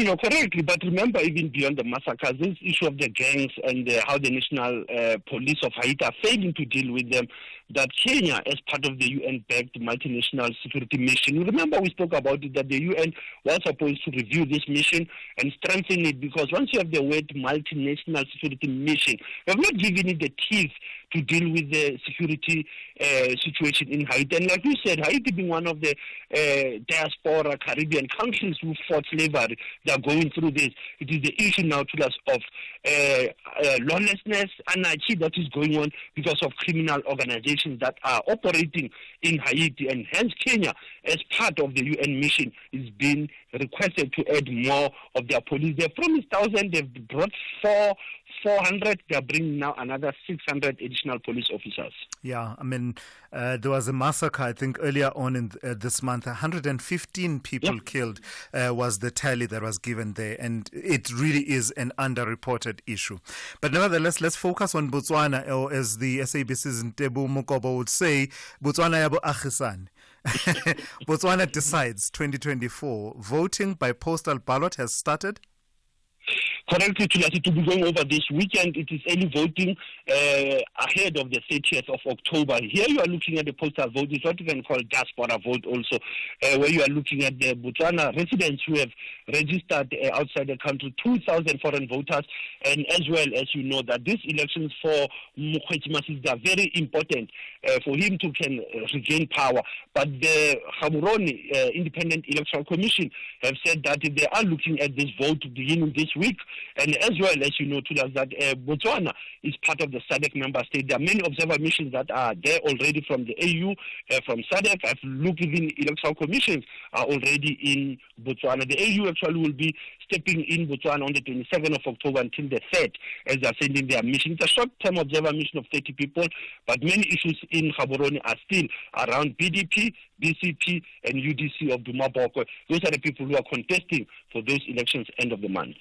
And in Mozambique, if we continue with the focus on elections, we're starting to see the results, the official results, pixelating into focus? You know, we are expecting the next week on the 24th, but what we pick up is that Frelimo is leading in 11 provinces. But on Monday, Mondlane is promising a nationwide strike because he's still lamenting that there have been some electoral fraud in this election. So at least we are getting something that there is a certain date that has been put, but there is still a concern of this protest that is being planned next week Monday by the opposition independent member actually, who said that they still don't agree with this election result. So we'll wait for next week to see how did Mozambique pan out in those elections. And then lastly, Sipho, your historical archives, you're taking us all the way back in the history of journalism in this country. 17 October 1887. 137 years. I take this to because of yesterday when we were doing the Black Wednesday and the Peter Koboza story, that the owners of the media in this country, it was called the Star when it was published in Johannesburg. It was first called the Eastern Star. I don't know if the listeners know. It was not the Star, it was the Eastern Star, founded by the Sheffield brothers who were coming from Gqeberha in the Grahamstown. Only when it came to Gauteng, it was renamed now to be called the Star. And that's where the issue of ownership of print media. And I've said before, but we had the black print press, maybe it was Invo Zabantsundu. 1842, the first black newspaper come from Eastern Cape, and you can see how the Eastern Star became the Star on this day in 1887. Asante sana Thulas as we're in the conversation, SFM, observing the Africa Human Rights Month. All right, thank you for that. That is Sipho Mantula there. Always fascinating, the flavor that he gives of news around the continent and its diaspora. SAFM, guiding you through the rush hour traffic. Good morning. Still very heavy coming off the Ekurhuleni side of Joburg. Joburg bound on the N12. Big crash earlier at Atlas Road, pretty much at the bridge there on the N12. So the traffic stays heavy right back to Pitfontein. If you're driving in from Etwa David, come off at Kingsway, certainly come off at Snake Road and get some alternative routes. The alternative routes are very busy, and that just gives you an indication of how heavily backed up that N12 is. Lights are down Winnie Mandela and Sloane, just south of the N1 highways. We've been warning it will have an impact as you try to climb off the N1 south or north into the Winnie Mandela bridge system. So if you want to come off at Four Ways and turn down Winnie Mandela towards Bryson, that's a very heavy backlog. Mike 1 today from Boysons all the way through to about Oxford Road is a little touch heavier than normal. And if you're driving into Pretoria, the N4, you're going to be asked to queue there and sit in traffic between Vitamere Street and the N1, that is Hatfield and Pretoria bound. Coming from Peter Maritzburg had a broken down truck this morning at Umlas Road. Traffic stays pretty heavily back just south of the Ashburn nexus where you'll pick it up. Victoria and Bank going into Durban Central, crash near Joe Slovo Street. That's causing additional delays for M4 traffic. M4 Southern Freeway normally queues, but it's queuing heavy this morning because of a congested Victoria embankment going down towards that particular crash scene. Hello. Cape Town, the N1 inbound from Plattercliff Hill through to Kuberg Road stays really busy. In fact, that queue extending beyond Kuberg, going to change down right through to sort of city centre. So Plattercliff Hill towards the elevated freeway's busy, and you still can't come off the N1 outbound at Lower Church Street because of last Friday's bridge damage sustained by that truck crash. And that's a bit of a mission. If you miss that off ramp, you can't get off there. It's a bit of a mission to get around sort of the Marine Drive off ramp and come back over that bridge. So if you've got to get into Woodstock and you're planning on going out and accessing it from the N1, don't do that. Go through the CBD News Albert Road as your alternative. Rob Byrne, SAFM Traffic.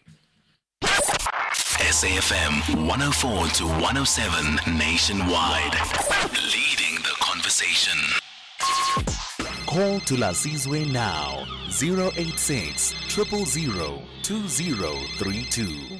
So a lot of conversations on the go, a lot of the themes that we've raised, and you are engaging with them. But allow me to be self-indulgent for just a moment. Earlier on, when I spoke to Dr. Snuki Zikalala, I jokingly asked him why he chose to send me to Zimbabwe to head up the SABC's bureau there instead of sending me to Jamaica, which was really my plan. I was going to sit on the beach and enjoy my life and file one story a week or something like that. So I don't appreciate that there's actually someone who agrees with the decision that Snuki Zikalala took. Take a listen to this voice note. Hey, Thulas, morning. Sbu here at the Val. Look, that's what happens, Thulas, when the wise are imparting knowledge. They disturb your plans, right? See now you going to Zimbabwe. See how you have turned out to be. You've brought this balance, bro. You've brought this balance on radio to a certain bit, and I so very much appreciate it. So thanks to Bro Snooki, thanks to Dr. Snooki there. Yeah. Great show, Steve. Great show, my brother. I cannot lie. Like I don't know how long have I been waiting for this kind of a balance.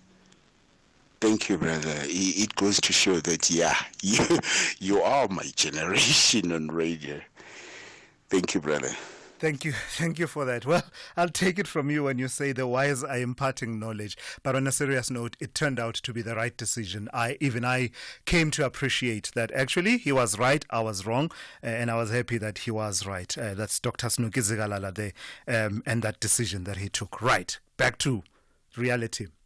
Clicktivism, or social media-driven activism, has become pervasive in today's digital and social media super-connected world. We've all done it. You notice a person or a company engaging in behavior you find deplorable, and you decide you will do something about it. So you start a social media campaign or petition, and sometimes name and shame that person and others associated with them, possibly even sharing their pictures, details of their businesses, and in some instances, even their physical address as well. Well, you might want to think carefully before you click post on that. A recent Constitutional Court judgment has now spelled out the law on how far you can go with your clicktivism. Let's bring it into focus now. The case was Botha versus Smuts. I'm joined now by digital and social media law expert and founder of the digital law company, Emma Sadler. Good morning to you, Emma. I've got to thank you for your time. Let's talk a bit about the background. This is the case that had to do with an activist, an environmental activist who wanted to highlight the issue of animal trapping, is it? Yeah, thank you so much for talking about this important topic. So it goes back many years now, but in short, what happened was that there was a group of cyclists cycling through a farm in the Eastern Cape, and a cyclist stumbled across animal traps where two animals, I think it was a baboon and a porcupine, had died in these traps. It looked like they'd been left in these traps to dehydrate and die. And that's a very controversial practice, and the cyclist took a photograph of these traps. He was allowed to be on the farm. The farm had been opened up for this bicycle ride, and he took these photographs, got back to town, and submitted the photographs to a guy called Pule Mabe, who has a Facebook page called the Landmark Leopard and Predator Project. And Pule Mabe went ahead and published these pictures, which is defamation, but in order to defend a defamation action to us, you've got to show that what you're saying is true and for the benefit of the public. So I can defame people, I can defame companies, I can hurt their reputations, I can write terrible reviews if what I'm saying is both true and for the benefit of the public, right? So he posts this, but alongside the defamation, the pictures, he publishes various pieces of personal information of the farmer, his name, the name of his insurance brokerage, because as well as having a farm, he had an insurance brokerage in town, the address of the insurance brokerage, his cell phone number, and a photograph of him holding his 6-month-old baby daughter. And the whole question turns on whether or not by posting these pieces of private information, he infringed the privacy of the farmer. Because, and this is the interesting part, is that the farmer had allowed all of this information to be on the internet. He had voluntarily put this information on the internet. The picture of him holding his baby daughter was his profile picture on Facebook. That later, because now this has gone to the High Court, the Supreme Court of Appeal, the Constitutional Court, that picture had been taken down. So I think he realized that by publishing the picture of the child, he'd gone too far. So that wasn't actually an issue. But the question is, do we have an expectation of privacy, which is the legal test, over content that we voluntarily put on the internet? And it's a very interesting question. And an interesting question, but part of it complicated by the fact that the physical address for the insurance brokerage, as you say, was already put out into the public domain by this farmer who also ran this insurance brokerage, but it also happened to be the home address of the farmer as well. How did the Constitutional Court navigate that? That many people actually work from home these days and will want their information, their address out there for one purpose, but not necessarily for another purpose. That's exactly the point. So basically what the court said is, did he have an expectation of privacy over what was going on his farm when he voluntarily opened up? No, he didn't. Did he have an expectation of privacy over the name of his farm, over the fact that this happened? No, he didn't. There was also public interest in the publication of this controversial practice, the trapping. And I think absent the fact that he worked and lived, the insurance brokerage was at home. I think that the address of the insurance brokerage, that would have been okay. But I think what the court said is that publishing somebody's home address is just a step too far. Because when we're dealing with privacy law assessments, the test is always, do you, not the average person, do you, this particular person we're talking about, have an expectation of privacy, a reasonable or legitimate expectation of privacy. So what it means is that the more you look after your privacy, the more of it you have. And I think that's got to be the takeaway for all of us, everybody listening to the show, is the more you look after your privacy, the more of it you have. If you have never been online in your life or put your content online, you have a higher legal right to privacy than the person who lives every 5 minutes of their lives online. If you've got a private Facebook or Instagram account, you have a higher expectation of privacy than people who have a public account.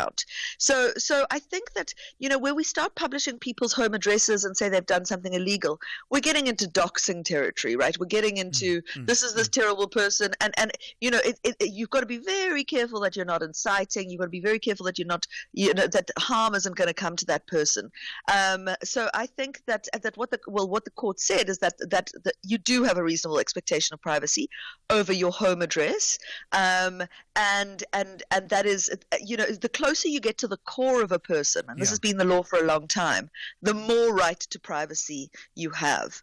But it is a very interesting one, and I think the key takeaway for everybody is be very conscious about what you're uploading about yourself on the internet, because as I say, the more you share about yourself, the less right to privacy you have over that information. All right, Emma, thank you. I've got to thank you for agreeing to do this at the 11th hour. That's Emma Sadler there. She is digital and social media law expert and also the founder of the Digital Law Company. Bringing us to 8 a.m., time for a news update. Essential cover from Outsurance pays out claims in cash, allowing you to choose your own panel beater. SMS CAR to 43187 now.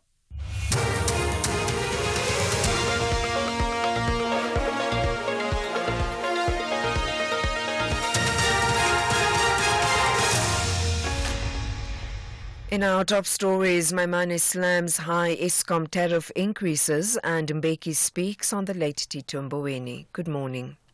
Chairperson of Parliament's Standing Committee on Appropriations, Musi Maimane, says ordinary South Africans are paying the price for the state capture, which they did not perpetrate. He says they're dealing with high Eskom tariff increases. National Treasury has revealed Eskom's bailouts are projected to reach nearly 500 billion rand by the 2025-2026 financial year. Maimane says Eskom needs to find ways of servicing its debt. Part of the reason why Eskom is increasing tariffs and in many ways allowing more of an increase in the number of bailout it needs is inherently because it has a mounting debt that it needs to service. And therefore, in many ways, what we need to do is in the introduction of IPPs, the splitting of Eskom into 3 separate companies, the selling off, which is part of the conditions of the bailout, the selling off of the Eskom housing company, and ensuring that you've got a leadership there that is left to be able to keep the lights on and ensure that that entity trades better is the pathway for Eskom. Former ANC spokesperson Pule Mabe says his decision to step aside as the party's National Executive Committee member does not mean he is guilty of the allegations against him. He made the announcement yesterday after appearing in the Specialised Commercial Crimes Court sitting in Palm Ridge in eastern Johannesburg. Mabe appeared with his wife, Alice, and 5 others who are facing fraud and corruption charges, which relate to a 27 million rand tender the Gauteng Agriculture Department awarded his company. They were granted bail of 30,000 rand each.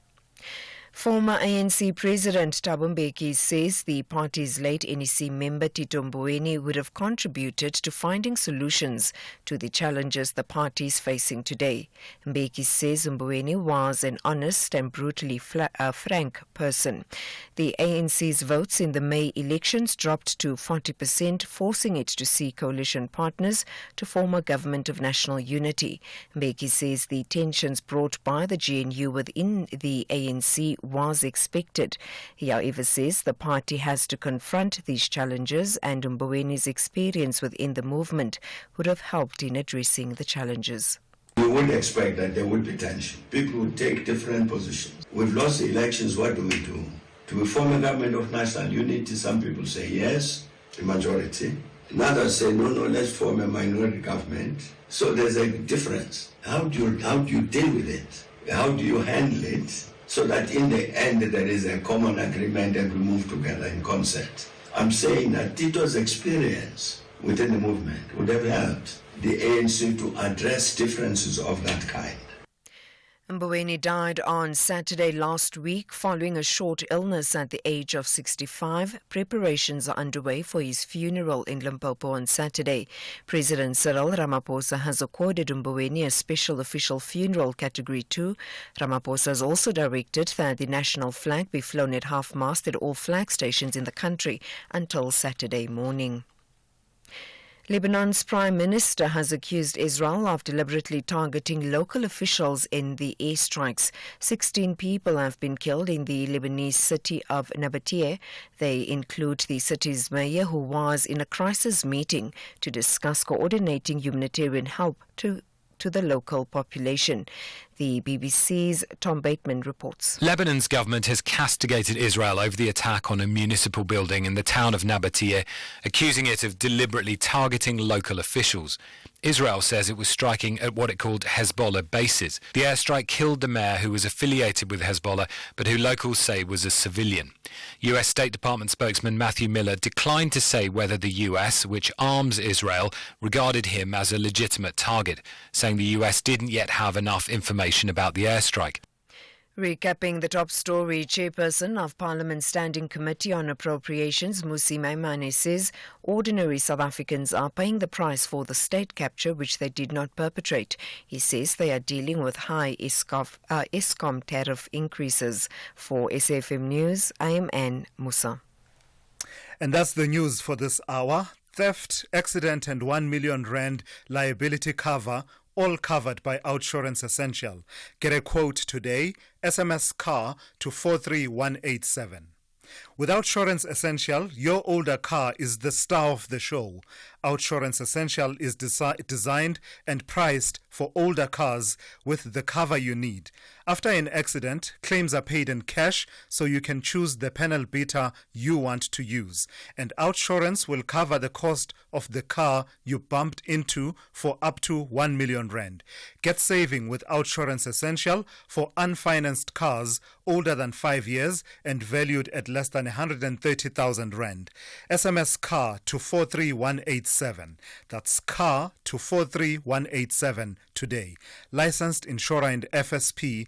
T's, C's and information online.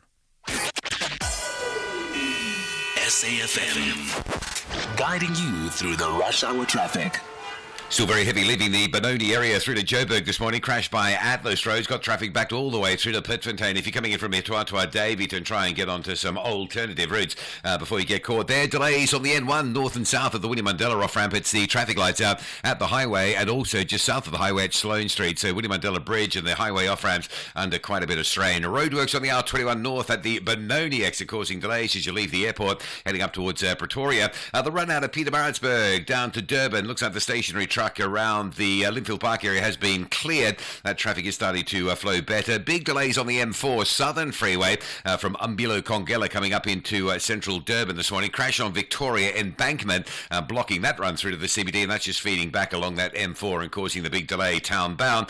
Cape Town Marine Drive stays heavy this hour from Bayside through Sunset Beach. More delays down to the problematic lights at Loxton Road. More delays at Lagoon Beach. More delays through Pardon Island. It's a busy run through. And if you're coming in from the Cales Riverside, Voortrekker Road off Strand Road that runs into central Belleville, that's quite heavy through the Stickland area. With your traffic update, I'm Rob Byrne.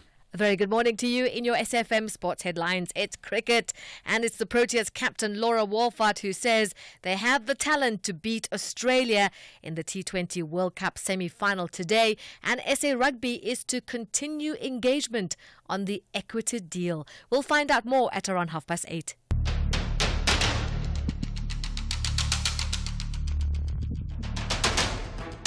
The Morning Brief with Thulasizwe Simelane. Weekdays, Monday to Friday, 6 to 9 a.m. The Morning Brief with Thulasizwe Simelane. Weekdays, Monday to Friday, 6 to 9 a.m. Hey, good morning, South Africa. This is the morning brief on SAFM. It's all the local and international news, current affairs, insights and opinions you need to lead the conversation today. I'm Thulasizwe Simelane, and I'm here to deliver your morning brief. Quite a lot of conversations that we have started and ignited in the last 2 hours, and I'm looking forward to taking your calls and your other inputs, your voice notes on those calls, and the number to dial for that is 086 000 2032. Also, your voice notes to 061 410 4107. I can tell you now that the issue around the proposal to rename Sandton Drive in Johannesburg to Leila Khaled Drive is really generating a lot of reaction from you, and we'll be hearing from you in a moment. I do want to place the conversation I had with Emma Sadler in the last hour in context.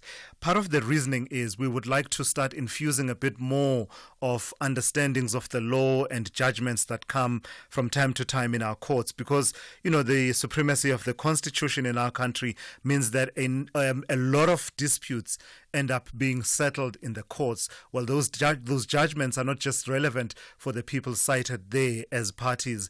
A lot of them actually set the law or clarify what the law is. So let's not allow my learned friends to be the ones who understand these things. And the idea from the team is that we will start at least once a week, bring into focus a judgment that would have been bubbling under, you would not have been aware of, and we'll try and simplify it and bring it to your attention and give you what the implications are for that. In this hour, I'm looking forward to the conversation with Songezo Zibi, who is the chairperson of the Standing Committee on Public Accounts. We'll be talking a bit more about this situation at the Road Accident Fund. You will have heard that conversation we had earlier on with Collins Litswalo, who is the CEO of the Road Accident Fund. We have all of your regulars lined up as well, and as I said, your calls will take those. This is SAFM, Conversations That Move Us. The third hour of the morning brief starts now. South African Airways is expanding in the DRC.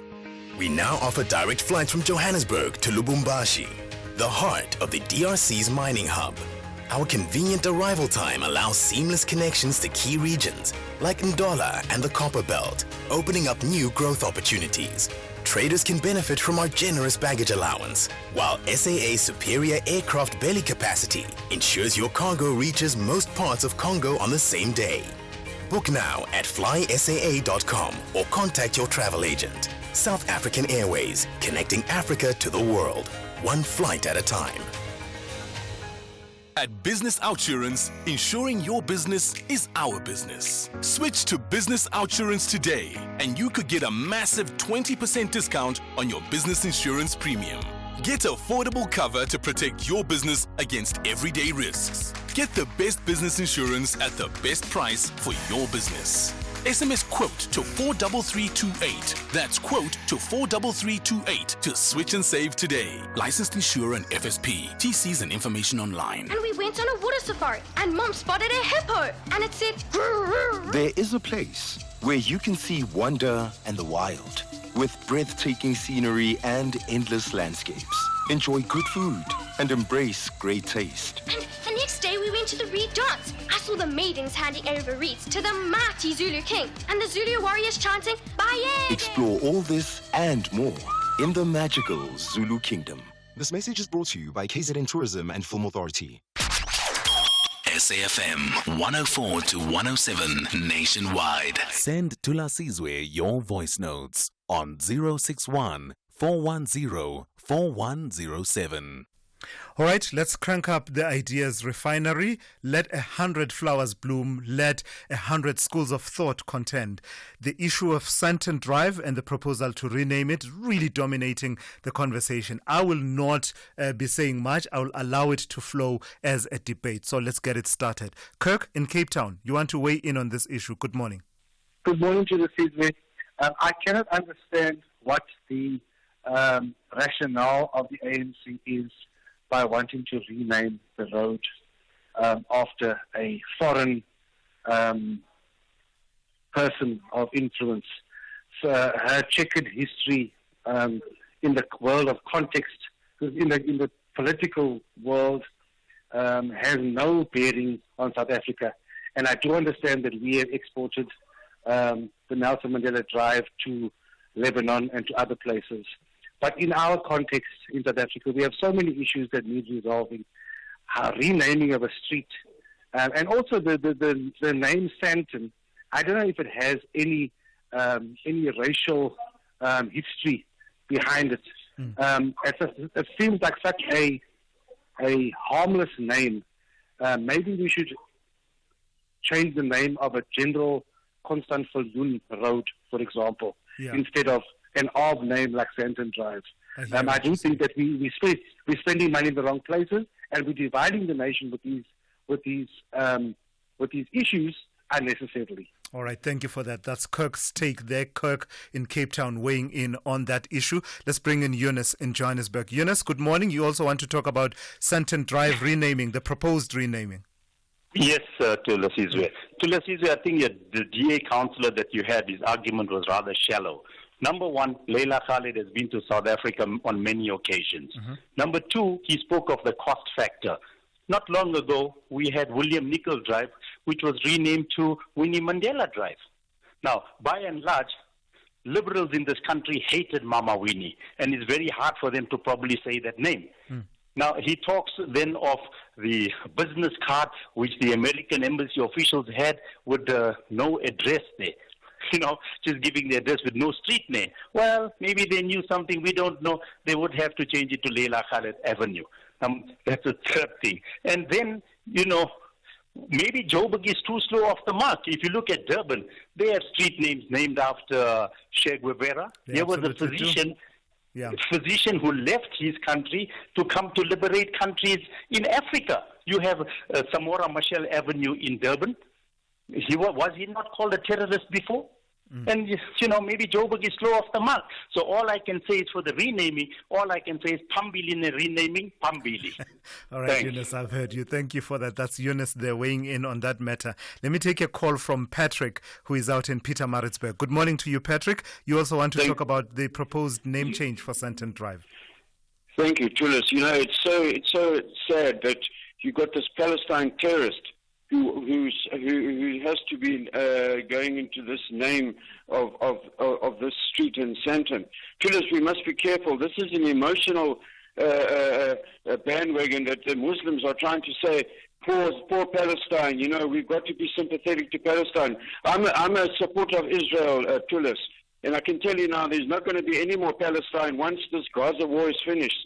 So I think they must think we're stupid, that we must think that The Muslims are trying to take control there in Joburg by making this Palestine terrorist the name of the street. They mustn't think we're stupid, tourists. Patrick, I don't want to take anything from what you are saying, but I do need to, as I always do, the issue of attaching it to Muslims. That's where the problem arises with you me. must see the bigger picture, Tulas. Allow me to make the point. The point is disagreement on policy, disagreement on the issue at hand, but attaching it.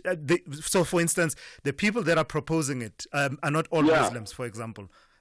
People that support it are not all Muslims. Panyaza Lesufi, as far as I know, is not a Muslim, for example. Yeah, but so you need just to clarifying what picture, the issue Tulas. is from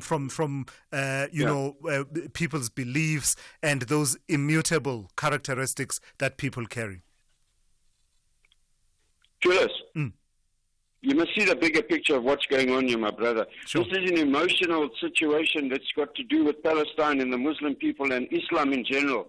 We can't allow them to use this as a way of promoting their culture, my brother.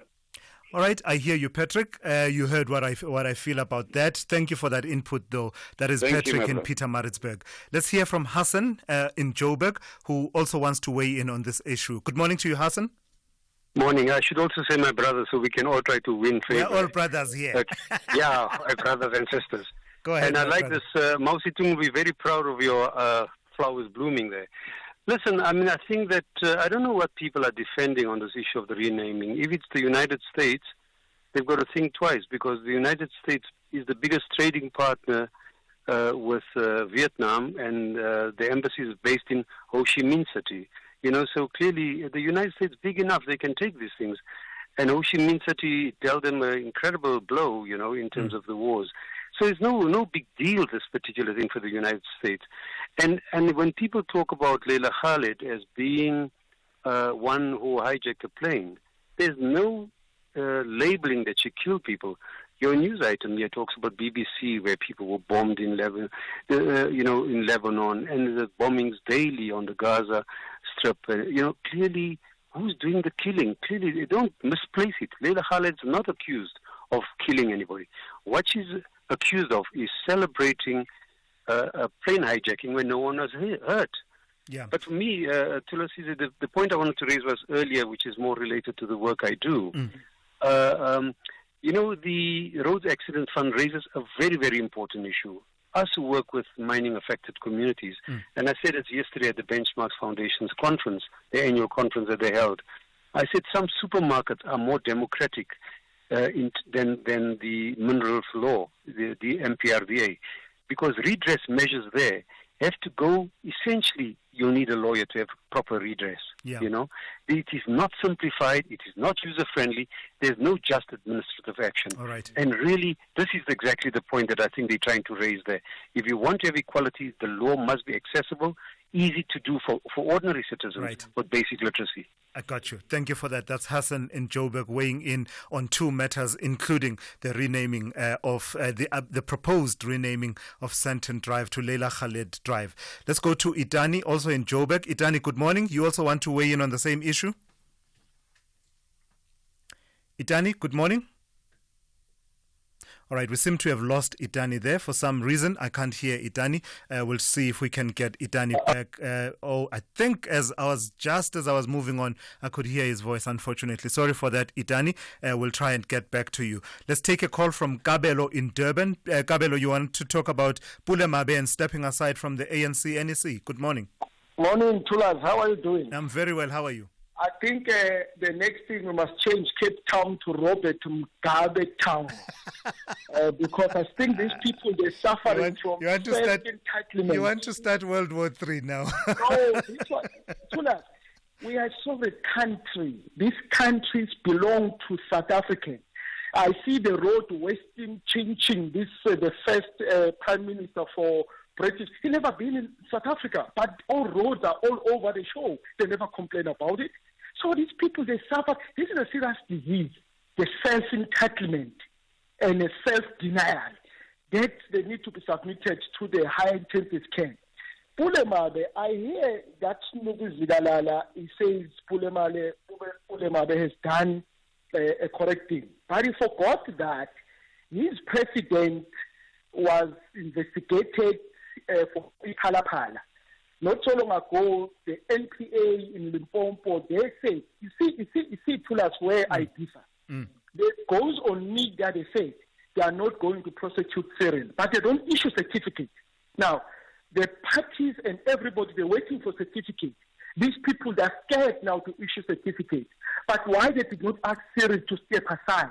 Why this step aside has the eyes and ears and feelings?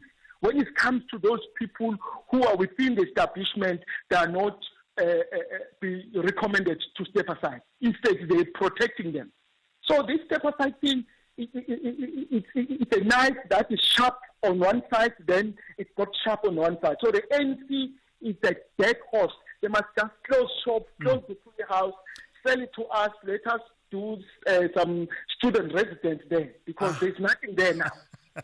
All right, Kabelo, I hear you. Thank you so much. Strong views there expressed by Kabelo on the two issues. The one, the proposed renaming of Sandton Drive to Leila Khaled Drive, but also about the ANC and its step-aside policy. I think, and I don't want to defend the NPA, and far be it from me to do that. I'm not mandated to do that. But I do imagine that they would have very little room to maneuver in the context of them saying that they are not going to prosecute, then refuse to issue a certificate of nolle prosequi and say that certificate that says we are not going to prosecute, such that anyone with a sufficient interest in the matter can take that matter and prosecute it in the form of a private prosecution, having followed all the requirements of that process. I do imagine that they would have very little room to avoid having to do that, having taken that decision. Nevertheless, let's move on to this now. Today is World Food Day, and a grim reality has emerged. 63.5% of households in the country are facing food insecurity. Shockingly, South Africa generates an estimated 16.7 million tons of food waste, enough to feed 40 million people. As a result of food insecurity, malnutrition is common in the country and is particularly prevalent in the Northern Cape, Western Cape and KwaZulu-Natal.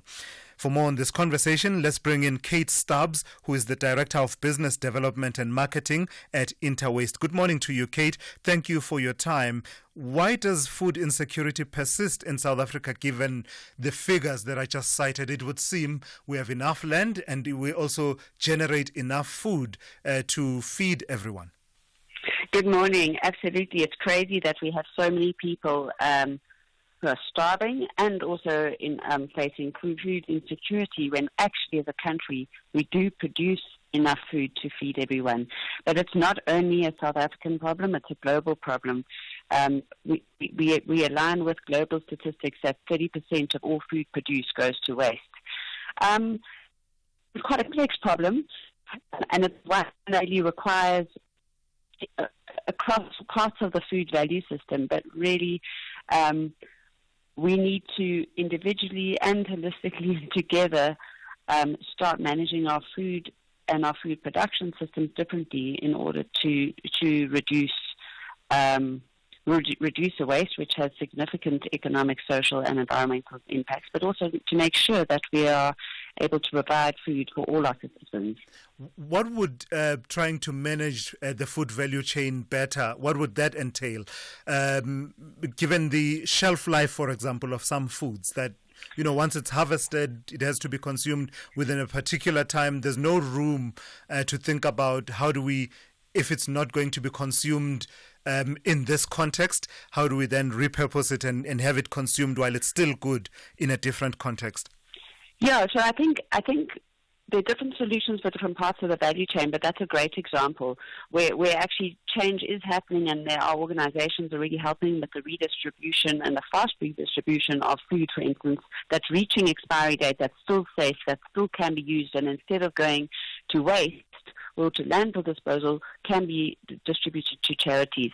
We need legislation to govern that more effectively, because obviously there's a risk. There's a health risk if that food is off, that we can create issues for people. But sort of food donation legislation needs to be a little bit fast-tracked, I believe, to support that. So there are organizations like Food Forward South Africa that works across the retailers with support of the Consumer Goods Council, that they're very quick in identifying food that's potentially reaching its expiry date. They have visibility of that, and they have a large network across the country that distributes that food to charities and homes or to feeding schemes to support people. So there are those type of organizations that are already working, but we could, I think we need to build more awareness about it, and then we also need some more supportive legislation to make it safe and to make it easier and for both individuals and organizations to donate their food at that level of food waste. But from a farming side of things, so many fruit and veg go to waste just because they don't look good enough. We've all become quite fussy about what our vegetables need to look like. And, that it's madness that the healthy, good fruit is gone to waste because it doesn't look good enough for retail. So in that context, is there enough of a conversation happening between, say, local government authorities and provincial government and other spheres about, making it possible for those industrial users of food, the restaurants industry, you mentioned the farming community, that would facilitate at the point at which the decision is made that this will not be good enough for my customers, but it may be good enough for someone else, and perhaps even giving incentives for those industrial users to want to do this, to divert food from their value chain to a different value chain that meets this malnutrition situation. Is that conversation happening? It seems to be common sense to me. Yeah, it is. It sounds like common sense. It is common sense. Is it happening? No, in pockets. I think the pockets of conversations happening, like the Consumer Goods Council that's done a lot in that space.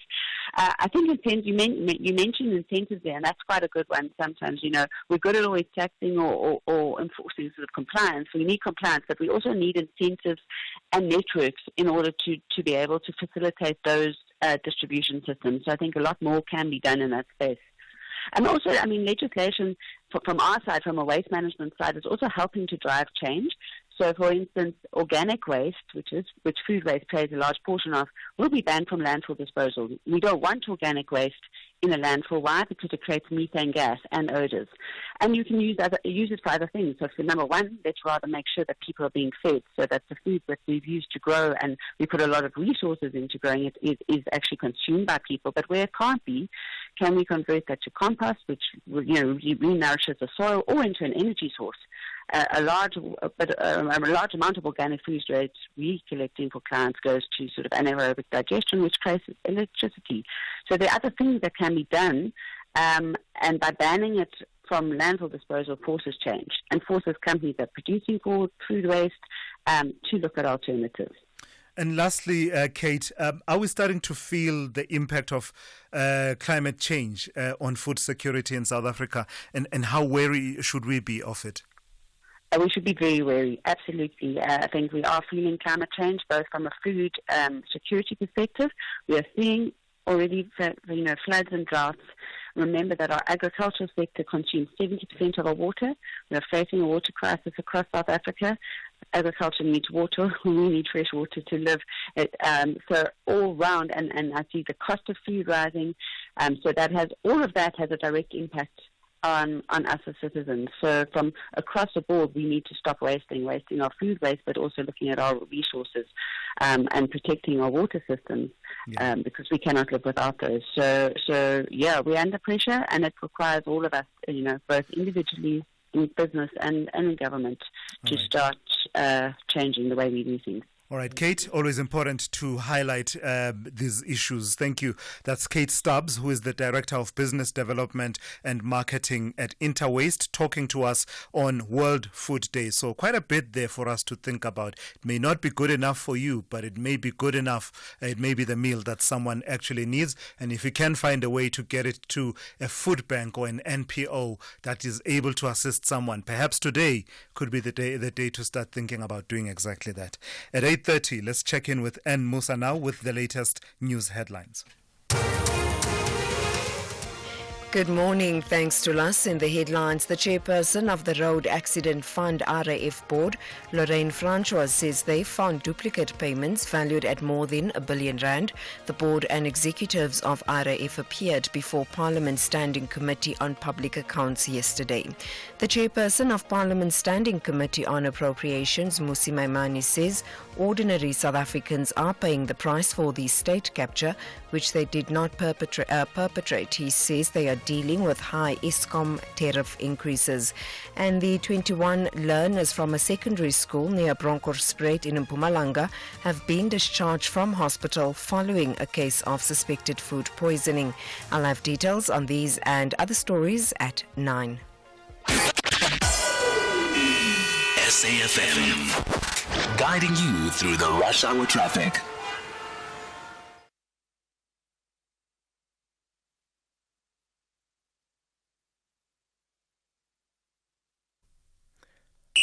This is SAFM Sport with Zai Khan.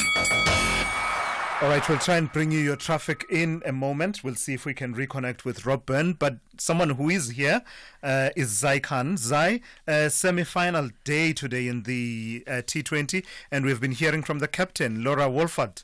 Yes, Thulas. You know what? If anybody can do it, and that's topple Australia, it's Laura Wolford. She's confident. She says her team has what it takes to finally conquer Australia in today's T20 World Cup semi-final.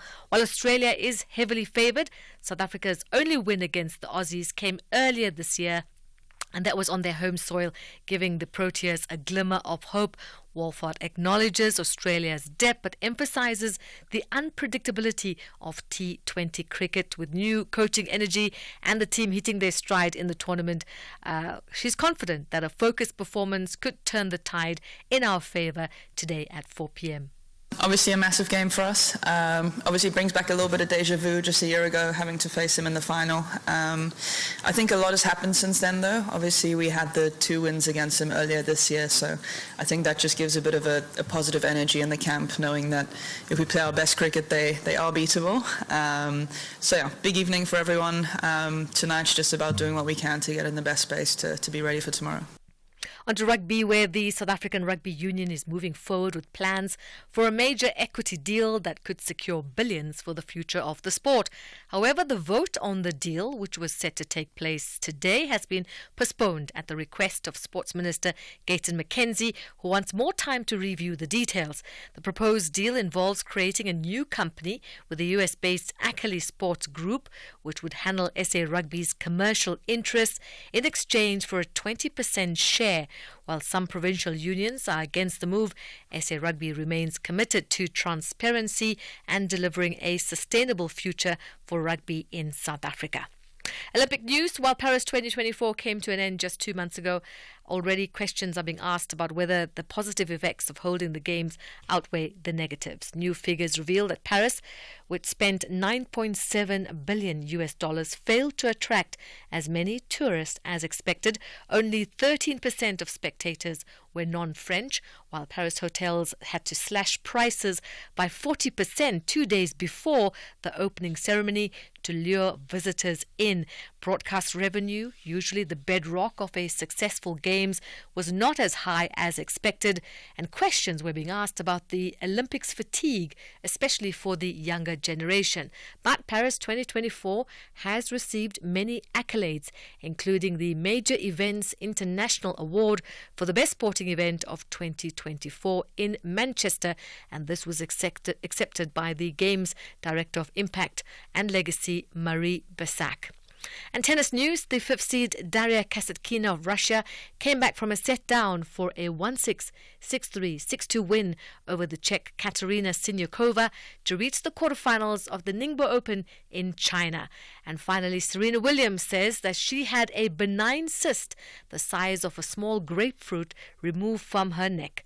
The retired tennis star, who turned 43 last month, posted on social media she found a lump on her neck in May, had an MRI scan, and was told she didn't need to get it removed, but it kept growing. After more tests, including a biopsy, it was negative for cancer.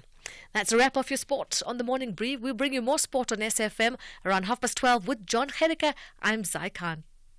The Business Update on SAFM. And for that, let's turn to Ndauling Lechela. Good morning to you once again, Ndauling. So I see that August was a good month for South African retail sales and quite significantly compared to the previous month of July.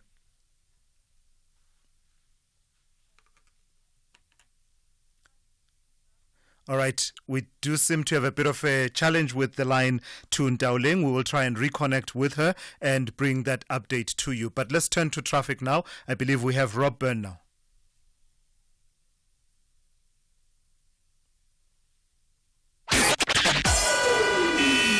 SAFM, guiding you through the rush hour traffic. One of our top stories this morning was the exit from Ekurhuleni towards Joburg with crashes at Atlas Road primarily, which caused the big backlog. It's still there. It's a little bit slow, but there's also a collision back at Pitfontein. So if you're coming in from Daveyton, there's some minor delays to work through at Pitfontein and again down towards Atlas Road. Broken down vehicle on the N3 at Modderfontein. The traffic coming up through Galulis from Bedfordview is heavy. Also having an impact on the N12 and R24. It's trying to get into that N3. Crash on the Mike 1 South at Houghton Drive. Quite heavy coming down from Melrose into Joburg. Northbound traffic stays busy with the onlooking factor there. And the R21 North at the Benoni off-ramp roadworks backlogging you for traffic going away from the airport through towards Pretoria. It was particularly busy yesterday. It looks like being another busy one today. Durban's M4 staying heavy into the city centre. The problem there is you off-ramp Southern Freeway onto the Esplanade, a crash down by Joe Slovo Street in the Durban city centre area. Cape Town, it's been busy the last couple of days into the CBD with traffic congestion lasting through until about 10:30. Looks like another repeat of that. The N1 queues to the city from Plattekloof, the N2 from the airport side. Still plenty of traffic all over the M5 North, the N7 North through Langa and Epping, and Marine Drive still with plenty of traffic. Just wherever you're going around Cape Town towards the CBD, it is busy. Give yourself extra time to get through. With your traffic update, I'm Rob Byrne. The Business Update on SAFM. All right, let's bring in Ndauling once again. Ndauling, you can run, but you can't hide. We've got you now. You come bearing good news. Good news on the retail side of things, and this is for August, so we can't even put it down to the two ports retirement system. It's just improving. So you can imagine then, if we can't put it on the two-part system right now, what would happen in September, in October, and later in the year. So South Africans just seem to be spending more. That's as retail sales increased in August. Sales came in 3.2% higher. This follows a 2% jump in sales in July, indicating that the sector has enjoyed an uptick in the third quarter.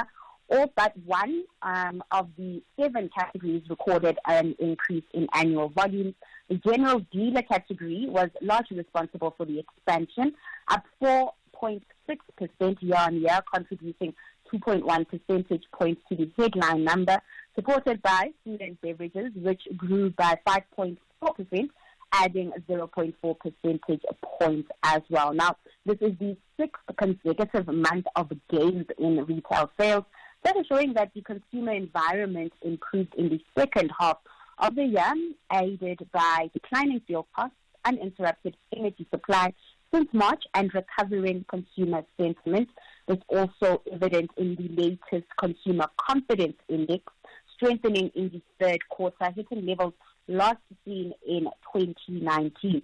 Now, looking ahead, economists expect this trend to continue, especially as we head towards that Black Friday time, as well as the year-end festive season, pointing to a decline in interest rates and workers cashing in on savings from the two-part retirement system. And those are factors that I think will continue to stimulate consumption. Yeah, and in fact, quite linked to that is your second story, and that has to do with the financial resilience of households, and that is also showing signs of recovery. It is showing signs of recovery, only just though, and they are warning that debt is still a problem and that there's still risks at bay, but good news is that local households' ability to manage debt improved in the second quarter of the year. According to research by Altron FinTech, the Household Financial Resilience Index rose 0.7% due to increased employment in the period, salaries and insurance payouts. But economist Roelof Botha, who is involved in compiling the data, says that households are still struggling, with many surrendering long-term insurance policies for short-term financial relief. Botha warns that the Reserve Bank's focus on reducing consumer inflation has been overly restrictive, worsening household debt struggles. Despite these challenges, they are encouraging signs. Average real salaries grew 1.2%. This, however, still below inflation, but the upward trend encouraging nonetheless.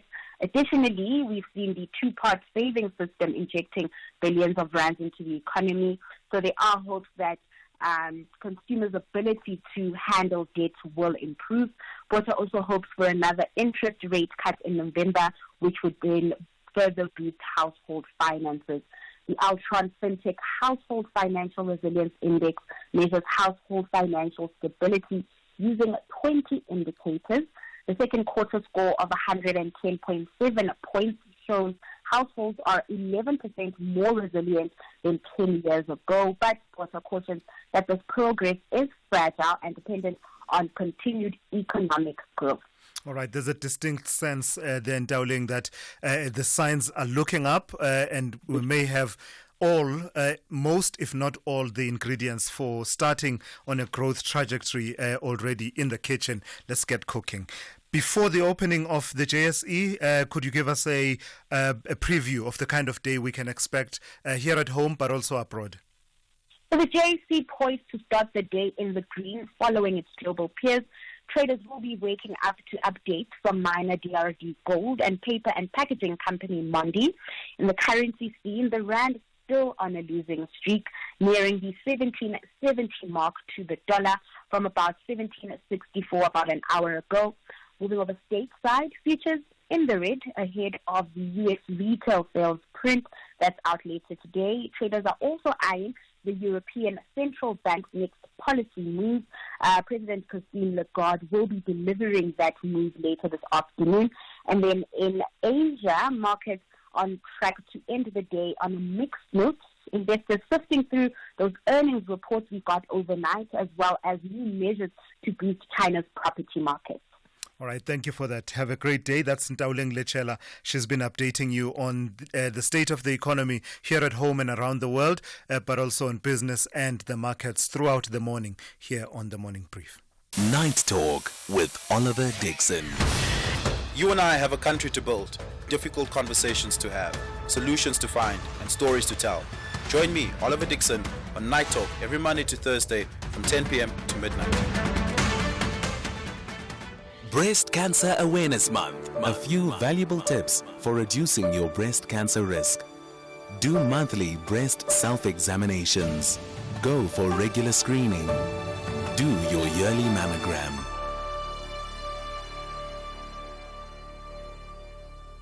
SAFM 104 to 107 nationwide. Thulasizwe Simelane on The Morning Brief. Weekdays, Monday to Friday, 6 to 9 a.m.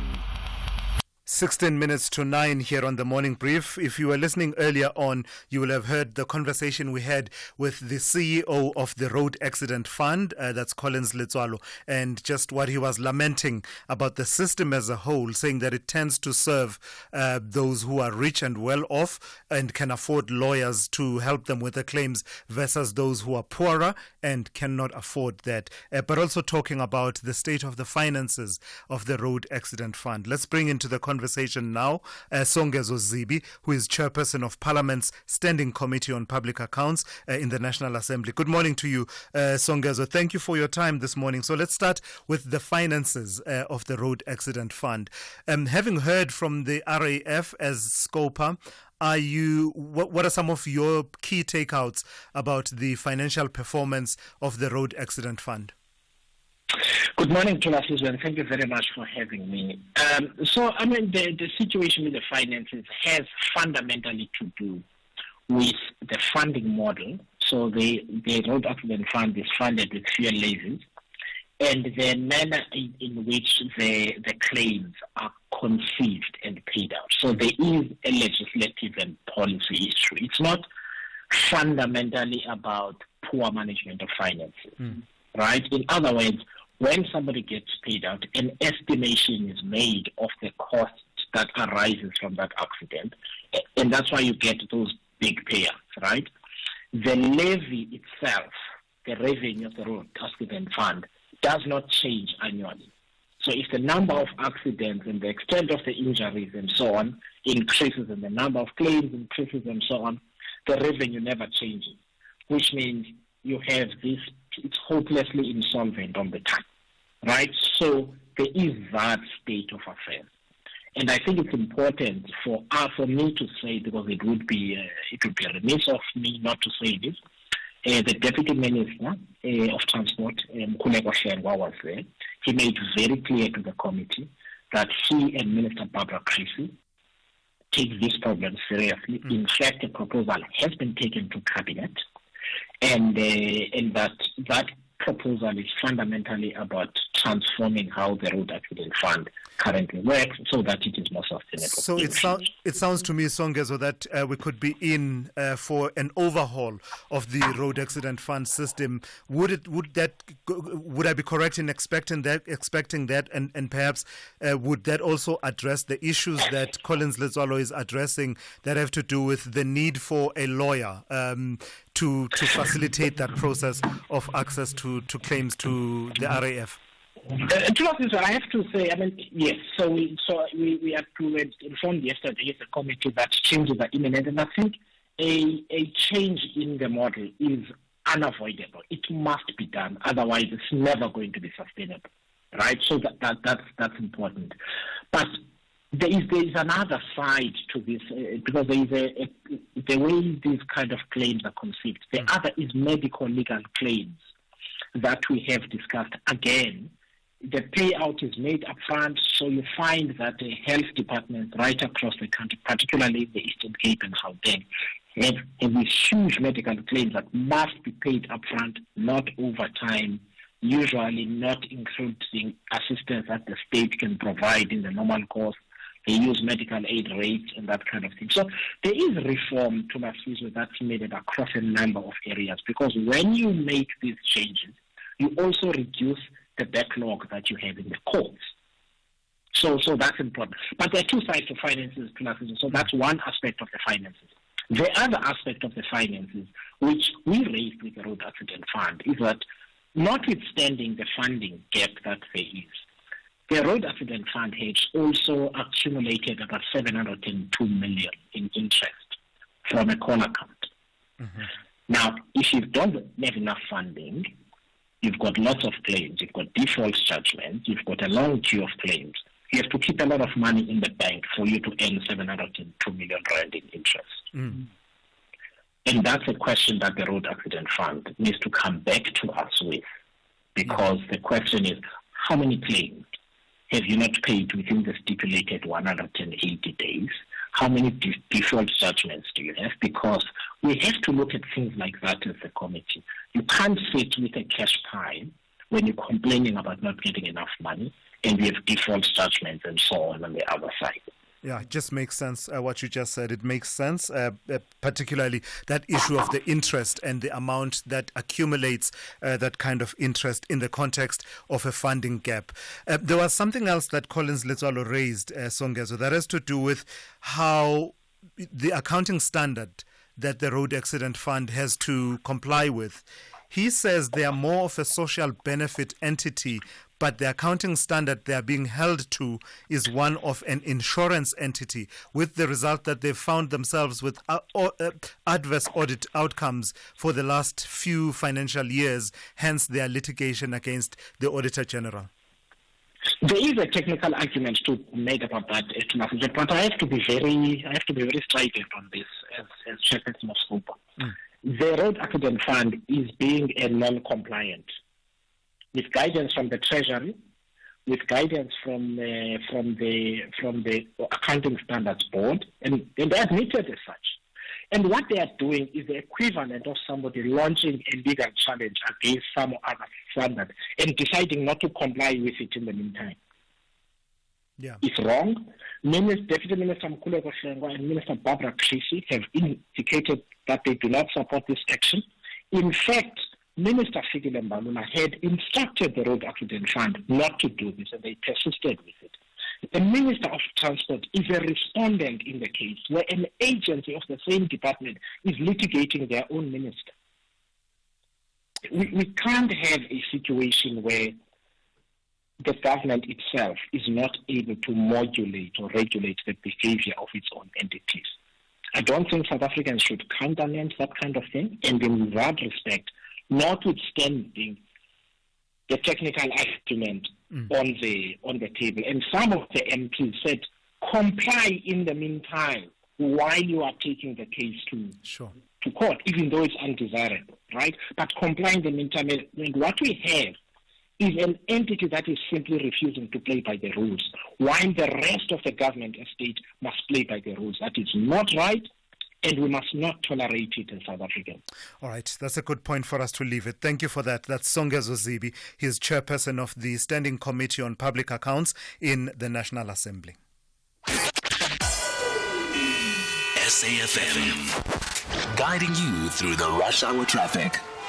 Good morning. Stays heavy on Joburg's N3 North with a breakdown just up by Molofontein. So from Bedford you up through Galulis, it's all jammed up. And 12 at R24 routes coming in from Ekurhuleni under a bit of pressure. And just a little bit further south, there's a problem near the cement factory. That causing a delay on the N3 routing up towards Bedfordview through Elands Interchange. Mike 1 heavy into Parktown both ways. There's a crash near the Houghton Drive exit. And the N1 north and south staying busy to the Winnie Mandela off-ramp due to a lot of traffic lights that are down there. Durban's had an issue getting in on the Southern Freeway towards the Esplanade. It's eased up in terms of queues from Congela and Umbilo, but as you turn off onto the Esplanade, you're turning into a crash scene down in towards the CBD. That's why it's so heavy. The breakdowns around Linfield Park have all been cleared. It's been replaced, though, with the breakdown at Market Road on your way to Pietermaritzburg, so that stays busy. If you're driving Eastern Cape, blasting today between Grahamstown and Fish River Pass, a potential 2-hour closure of the N2 both ways from 3 p.m. until 5. It could open after 5. It may open before 5, but during the closure you'll be diverted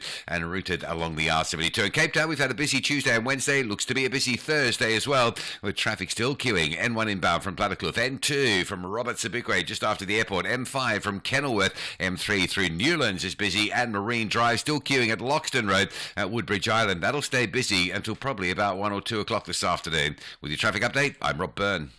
Spring is in the air, and it's almost time for SA Garden Day on Sunday, 20 October. Celebrate your garden with a tea party, a luncheon, or simply lying down with a good book. Invite friends, family, or neighbors to appreciate your garden. Visit gardenday.co.za for ideas and inspiration. And remember to upload your flower crown selfie to social media, the ultimate Garden Day accessory. Mark your calendar. SA Garden Day, Sunday, 20 October. If you think you cannot afford a lawyer, think again. Clientele Legal has made professional legal services affordable for you. Whether it's a civil, criminal, or labor-related matter, we have a nationwide panel of attorneys standing by to assist you. SMS SAFM to 32195. That's SAFM to 32195 and we'll call you back. Clientele General is a licensed non-life insurer and an authorized FSP. Standard rates and terms and conditions apply. After an impressive run in their first 5 matches of the 2024-25 season, collecting 18 points each, both La Rochelle and Bordeaux-Bègles are pumped up with high energy and eagerness to elevate their winning mentality to the highest level. Witness the collision of 2 giants, the top 14 rugby contest between La Rochelle and Union Bordeaux-Bègles on Sunday, 20 October at 9 p.m. Live on SABC Sport on DTT Channel 4. Also available everywhere for everyone, always on SABC Plus and SABCSport.com. Proudly brought to you by SABC Sport. For the love of the game. Thulasizwe Simelane on the Morning Brief. Weekdays, Monday to Friday, 6 to 9 a.m. All right, let's make the most of the remaining minutes on the show. Let's crank up the ideas refinery. Let 100 schools of thought contend. Let's speak to Itani. Itani, we tried to take your call a bit earlier on. For some reason, we couldn't hear you. You want to talk about Sandton Drive and the proposed renaming. Thank you very much. Thank you. I guess it was connection problem. Now, please, let's give this a bit of perspective. You know, the term terrorist is relative. It depends on who it's coming from and where it's being referred to. Most of the terrorists are heroes to their people.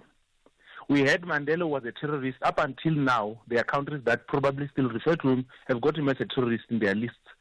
we've got South African heroes that remain terrorists in their lists. We are calling for the renaming of the street to Leila Khalid Street because Leila Khalid relates to our struggle. You must understand that resistance is allowed in international law to be practiced by those that are under oppression, that are under an occupation.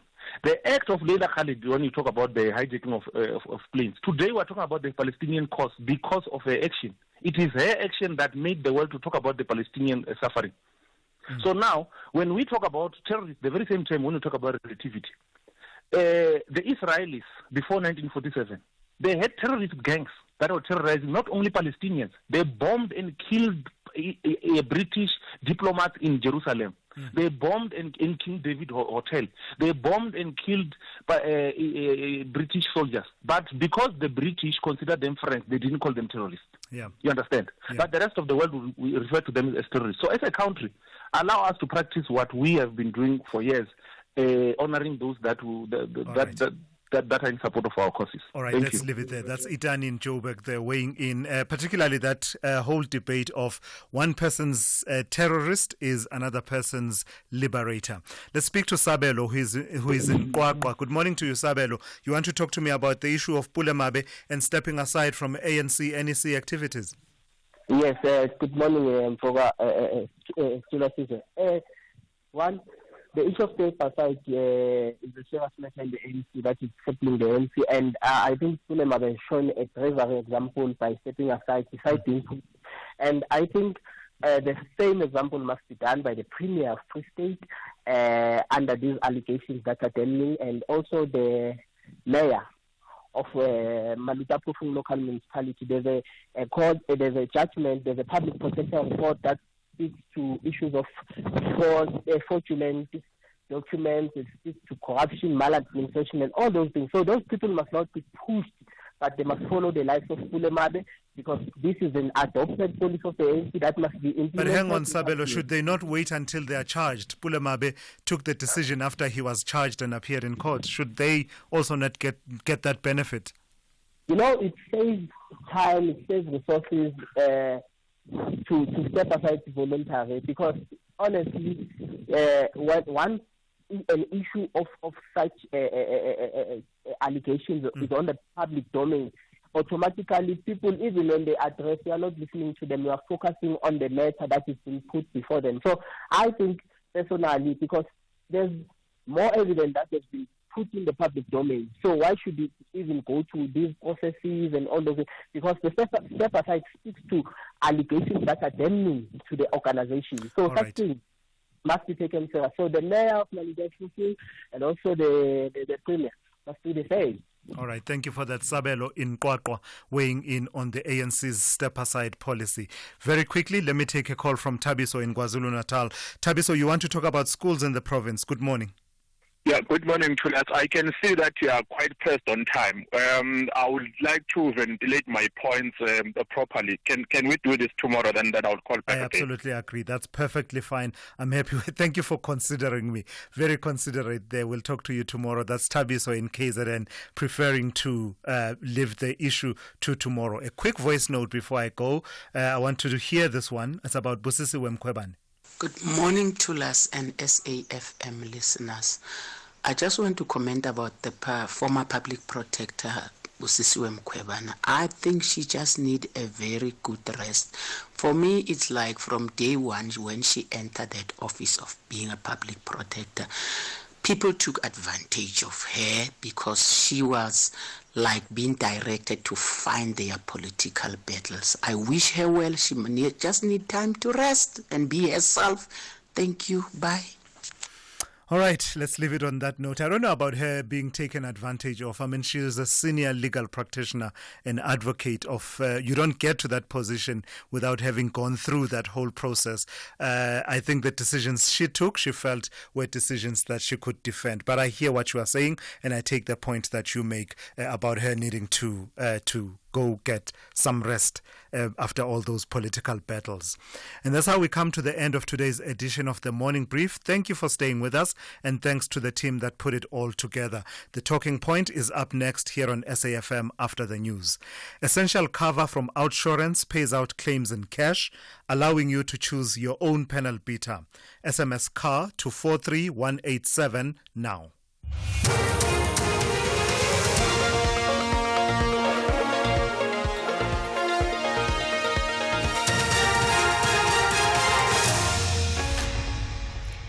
In our top stories, road accident funds duplicate payments worth more than R1 billion, and an update on Mpumalanga learners following suspected food poisoning. Good morning. The chairperson of the Road Accident Fund RAF board, Lorraine Francois, says they found duplicate payments valued at more than R1 billion. The board and executives of RAF appeared before Parliament's Standing Committee on Public Accounts yesterday. The issues the committee is dealing with include amending legislation related to the RAF's accounting policy and financial performance. Francois says they are working with the Auditor General and the Special Investigating Unit in dealing with many issues at the entity. We continue to cooperate with the SIU chairperson, and together we have collected about 1.2 billion of duplicate payments. Some of the challenges that we pick up on the system when the board was starting with its turnaround strategy. And we will continue making sure that this organization is stable. The chairperson of Parliament's Standing Committee on Appropriations, Musi Maimane, says ordinary South Africans are paying the price for the state capture, which they did not perpetrate. He says they are dealing with high Eskom tariff increases. National Treasury has revealed Eskom's bailouts are projected to reach nearly 500 billion rand by the 2025-2026 financial year. Maimane says Eskom needs to find ways of servicing its debt.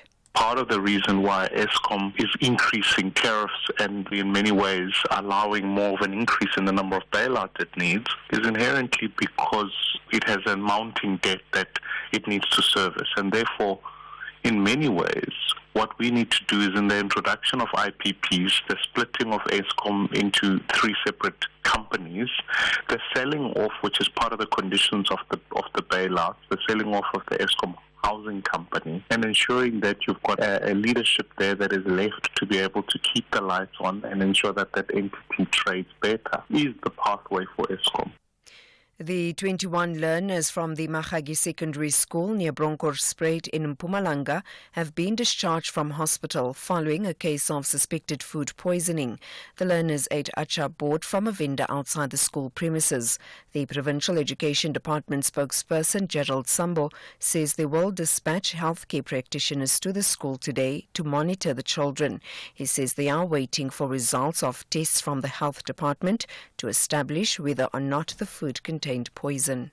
We will continue to monitor the situation very closely in terms of making sure that there is, healthcare practitioners who will be at the school to further check the learners and make sure that they support them in every way possible up until we are satisfied that they are indeed healed from what they were suffering from yesterday. A digital fingerprint system that uses biometric technology to identify the bodies of unknown people in mortuaries will be rolled out at the Tembisa Hospital in eastern Johannesburg today. The Gauteng government launched the system last year. It's linked to the databases of the Home Affairs Department and the National Credit Bureau for quick fingerprint verification. The system is expected to help families identify the bodies of their loved ones. The Provincial Health Department spokesperson Mutalatale Mudiba. The department is today taking another significant step in addressing the challenge of unidentified bodies and unknown patients at our provincial healthcare facilities, including at our mortuaries. Through the forensic pathology service, we are rolling out this system at the hospital. The system would be demonstrated today at Tembisa as part of training the staff for them to be able to make use of the particular system. Recapping the top story, the chairperson of the Road Accident Fund Board, Lorraine Francois, says they found duplicate payments valued at more than R1 billion. The board and executives of the RAF appeared before Parliament's Standing Committee on Public Accounts yesterday. For SAFM News, I am Anne Musa. And that's the news for this hour. Theft, accident and R1 million liability cover, all covered by Insurance Essential.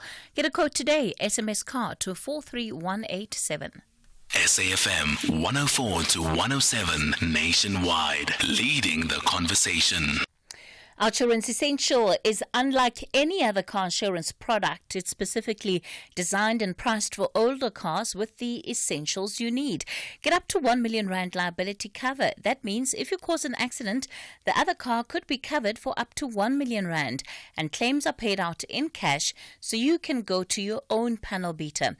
Get saving with Insurance Essential for unfinanced cars older than 5 years and valued at less than 130,000 Rand. SMS car to 43187. That's car to 43187 today.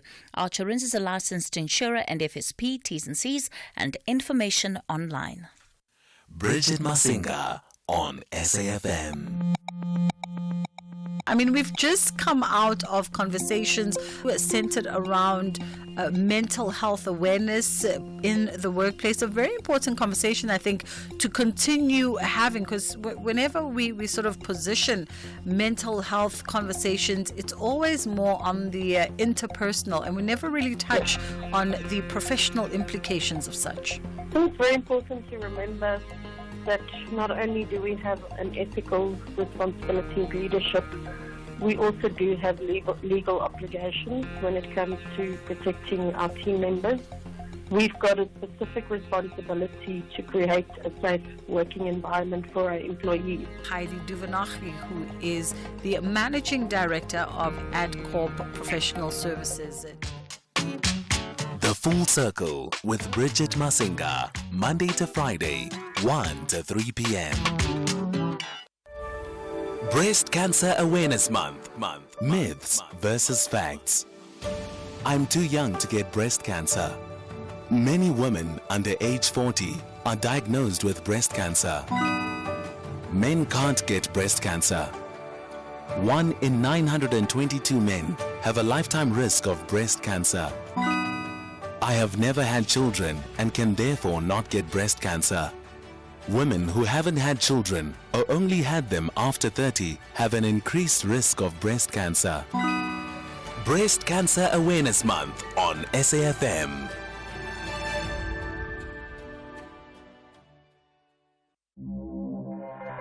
The Meeting Point with Koketso Sachane. Should I test your Norwegian and say Guvelt? Cookbelt, because Oh wow, it's like that. That's what happens. 2 years. do you remember that? I'm getting ahead of myself in the conversation, but do you remember that life? Do you remember the 2 years spent in Norway? Yeah, I mean, that's a huge part of my life. You know, even that culture is a huge part of my life. I'm fluent in the language. I spent 13 years in Norway, so it's a huge part of my life. Trumpeter, composer, and band leader Ndabendle Zulu. Koketso Sachane on SAFM. We all need a peace of mind on the road, even if you drive an older car. Insurance Essential is insurance for older cars. Get up to R1 million liability cover. That means if you cause an accident, the other car you bumped into could be covered for up to R1 million. And the damage to your car is paid out in cash so you can choose your own panel beater. Great benefits at a low price for unfinanced cars older than 5 years and valued at less than 130,000 Rand. SMS car to 43187. That's car to 43187 today. Licensed insurer and FSP, T's and C's and information online.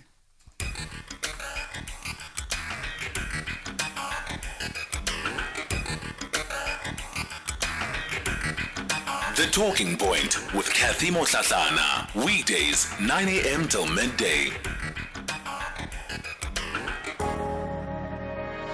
My life was derailed when strikes caused teachers to abandon their posts during my matric year. Bear in mind that my mother sold chickens in order to provide for her only 2 children. She never considered herself worse off than others. But in all honesty, my family was poor. I actually had to learn at a very young age that education was my only ticket to a better future, and I wasn't going to give it up without a fight. Left without a choice, my peers and I taught ourselves the vital final year's work. In a bittersweet end to an unjustly stymied year, I passed my matric, but without the marks necessary to begin a university degree.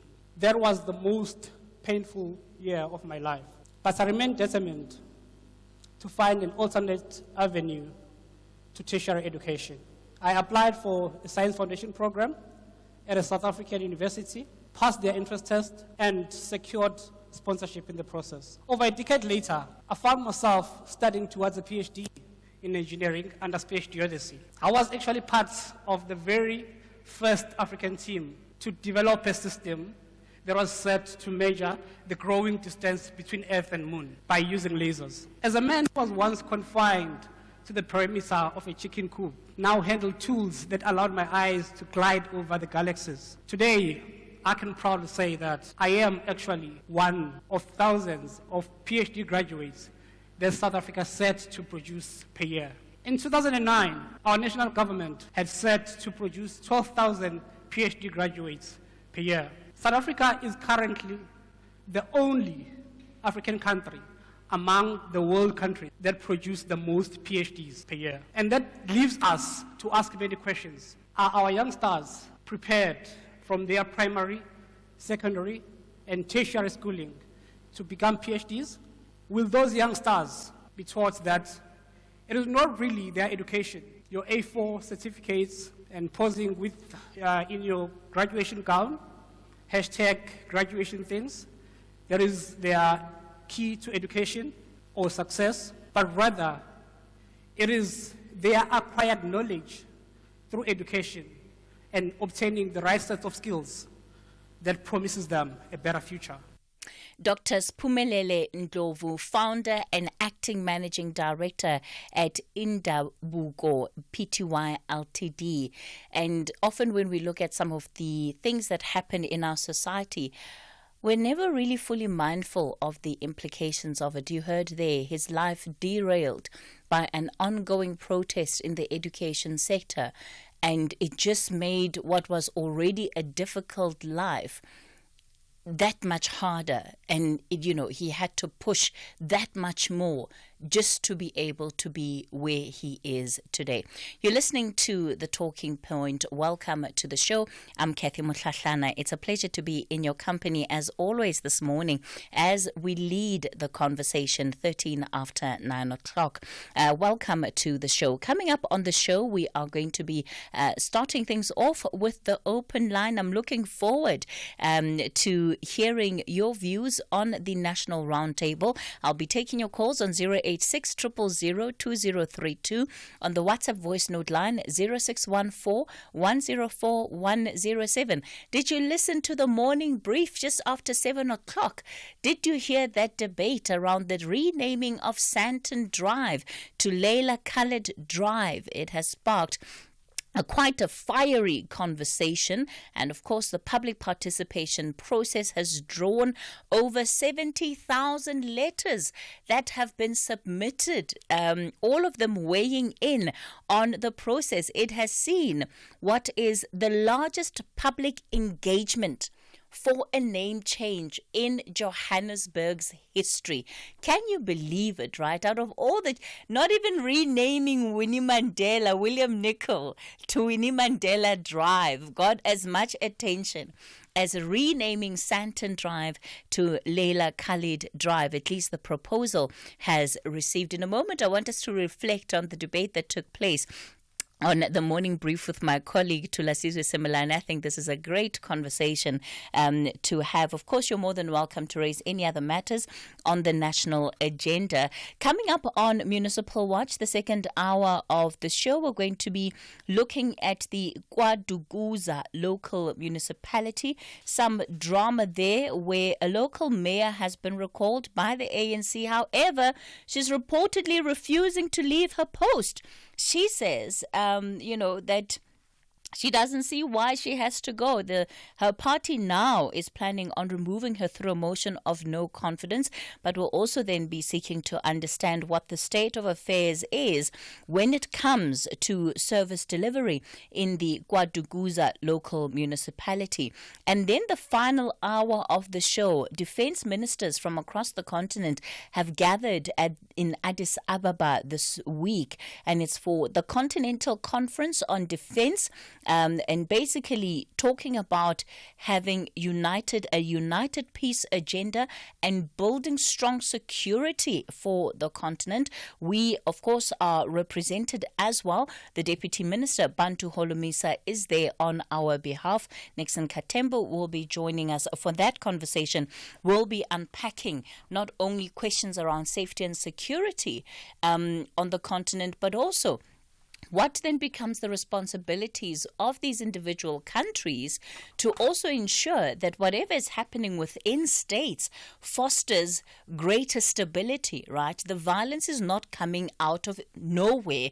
And we also know that politics often heavily influences the state of affairs, particularly when it comes to what is happening within borders and, of course, outside of individual countries. So we'll have that conversation in the final hour of the show. So coming back then to the open line, I'll be taking your calls shortly, 086 00 2032, on the WhatsApp voice note line, 0614 104 107. So back to Sandton Drive now. Leila Khalid, the proposal to rename it Leila Khalid Drive, as I said earlier, sparking the biggest public participation process when it comes to the renaming of a street. Earlier this morning, my colleague Thulasizwe Simelane spoke to Ali Mabe of Africa for Palestine.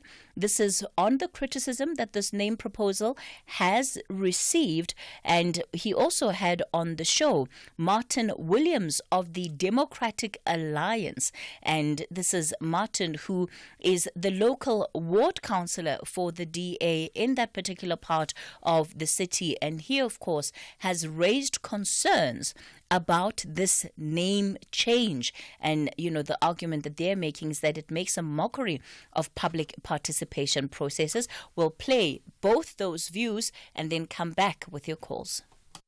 Today we celebrate Nelson Mandela. When you go to Ramallah in Palestine, there's something called Nelson Mandela Square. And there's a huge 20-foot statue of Nelson Mandela in the city center of Ramallah. You go all over the world, you find OR Tambo Street. I mean, if you go into Africa, especially in Southern Africa, you get streets of our liberators, like you said. One person's terrorist is another person's liberators. The streets are named almost everywhere. South Africa is synonymous with the fight for freedom, the resistance, and so on, all over the country, all over the world, sorry. So Johannesburg is an international city. And when the city takes steps to reflect international posture of it, the international diversity of it, it can be an issue of debate. And like I said, unfortunately for the DA and others, that train has left the station. And the point of debate were they in the city council, where they lost, by the way. So this was a democratic process. So we can't want to go back there to debate again. We are at the implementation process. Yeah. And unfortunately for the DA, like I said, the train has long left the station. The city of Johannesburg has a responsibility in its community development department to rename streets. That is budgeted for when they adopt a budget, when they adopt resolution in council. So this is part of service delivery. One of those services is renaming streets as part of transformation and transforming the city to reflect our own history and our truth as a country. Conducted an exercise to get the opinions of people in the area, okay? And that there were two columns, and people could say yes or no, and their reasons. And we did get a few on the other side. And in that exercise, we didn't say no, we oppose Palestine. That's not the relevant issue. In fact, Leila Khalid has got nothing to do with Joburg. She's never been here. She's got no connection. Renaming Sandton Drive, it can happen if it must happen, but it's a perfectly neutral thing. Why import an overseas struggle into Sandton it doesn't make sense. Right, and of course, this particular move is one that has seen the views quite divided. We, of course, have the city of Johannesburg, Al-Jamal, COSATU, the entire tripartite alliance, alongside other labor and political formations coming together with Africa for Palestine, and they are now wanting to convince and persuade the provincial government that Sandton Drive should be renamed to Leila Khalid Drive. You heard there the opposition to it, concerns that a process has not been followed, that is due process has not been followed.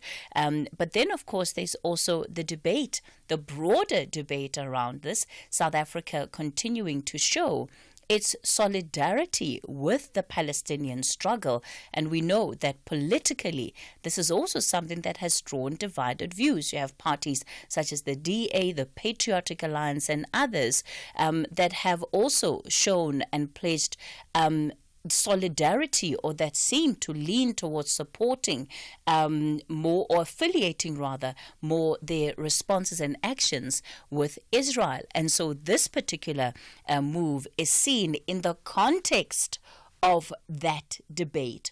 What must happen? I want to know what you have to say.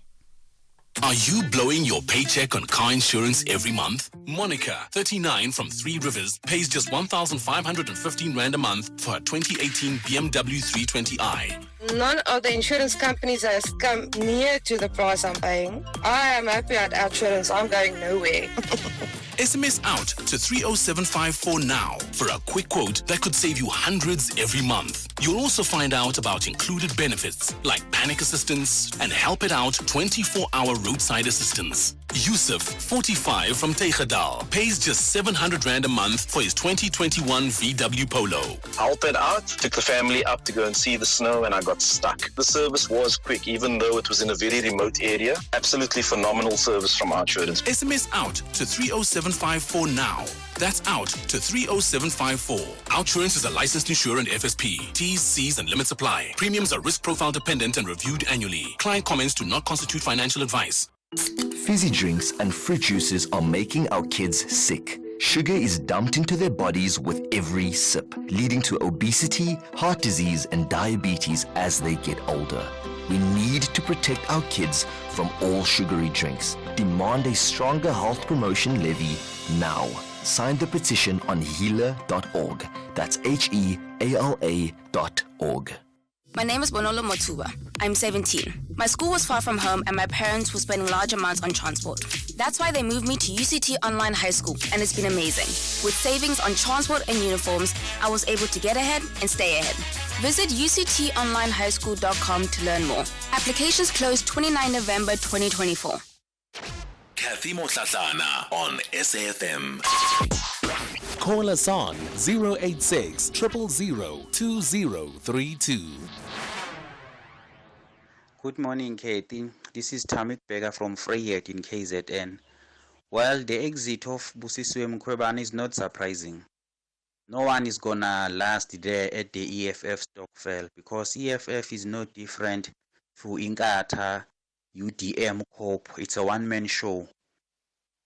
And Mr. Open Borders Julius Malema will remain alone like Musua Likota in a corp. No sane and straight-thinking person can last in the EFF where it's a one-man show. Their conference is on December. Julius Malema has already instilled his yes man. So this is just a sham. It will fade like cope. Thank you. Good morning, Kathy. This is Umzimela Etutuza. With regard to Busisiwe Mkhwebane, I knew she was not going to make it in politics. Number one, she doesn't bring any membership with her to any political party.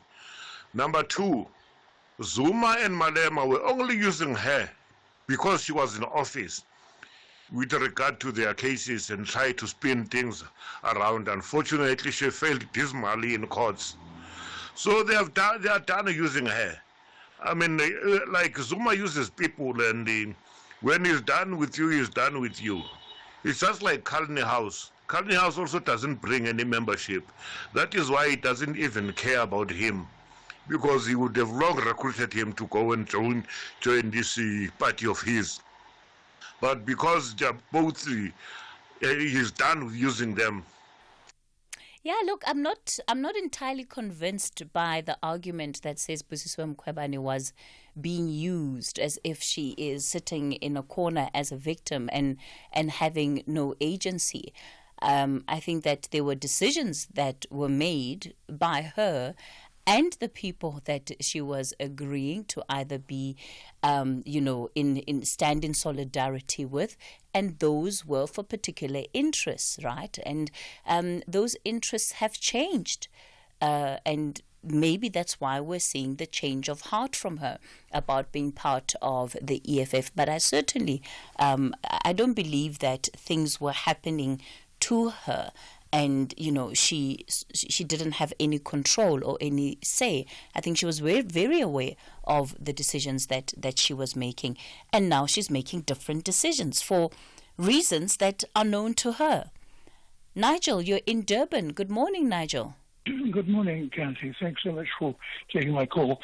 You were talking yesterday about selling toxic food to children. It seems to me that the penalties for doing so should be severe. I don't know what the current penalties are, except for the community insisting that somebody close down his shop. But it seems to me that there should be legal penalties and that they should be severe. If your food sends children to hospital, there should be a severe legal penalty. But if your food actually kills children, you should be had for culpable homicide, and the person who supplies the food to the shop needs to be investigated as well. Perhaps it was fine when it left him or her, but that needs to be investigated. Anyway, yeah, I think there should be severe punishment. Nigel, you're actually making me think about the Enyobeni tavern tragedy, because in that instance, yes, it was alcohol that was being sold to minors, but nonetheless it was alcohol poisoning that led to the deaths of those young people.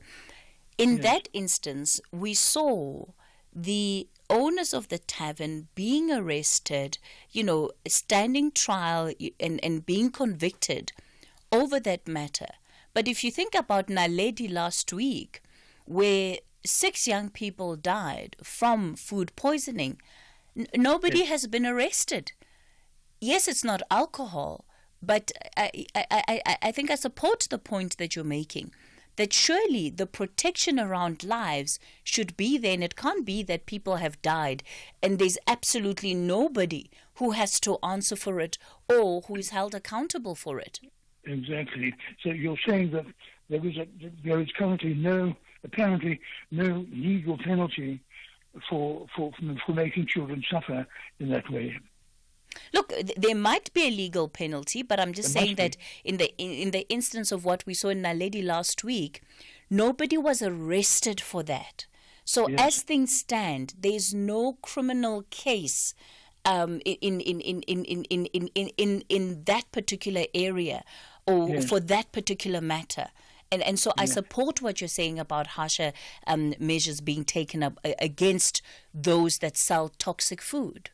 Yes. Thank you, Kathy. All right, Nigel. Nigel out in Durban. Okay, I see a number of you already lined up. Let me do this. Let's take a couple of WhatsApp voice notes. It'll lead us into 9:30 news headlines. I'm back with your calls. While everybody's getting excited about the Protea girls taking part in the semi-final today, please bear a thought for Lauren Achenbach, our ladies umpire, who has been appointed to the International Board of Umpires and is in the top 10 of the South African Board of Umpires, and she will be umpiring the semi-final tomorrow. So good luck, Lauren, and go girl. We are proud of you as a lady who have just about reached the ultimate of your career. So well done and congratulations. Good morning. In the headlines, crime and violence analyst Dr. Chris de Kock believes South Africa's crime intelligence has improved in the past year. He was reacting to the arrests of 4 more suspects in connection with the murders of 18 people in Ngobazana village in Lusikisiki in the Eastern Cape last month. The chairperson of the Road Accident Fund RAF board, Lorraine Francois, says they found duplicate payments valued at more than R1 billion. The board and executives of RAF appeared before Parliament's Standing Committee on Public Accounts yesterday. And the 21 learners from the Mahagi Secondary School near Bronkhorstspruit in Mpumalanga have been discharged from hospital following a case of suspected food poisoning. I'll have details on these and other stories at 10.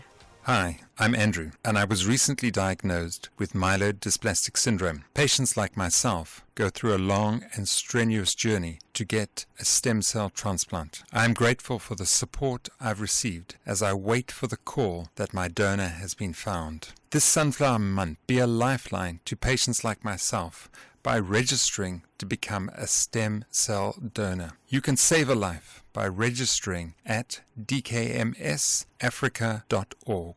And we went on a water safari, and Mom spotted a hippo, and it said, There is a place where you can see wonder and the wild, with breathtaking scenery and endless landscapes. Enjoy good food and embrace great taste. And the next day we went to the Reed Dance. I saw the maidens handing over reeds to the mighty Zulu king, and the Zulu warriors chanting, Baye! Explore all this and more in the magical Zulu Kingdom.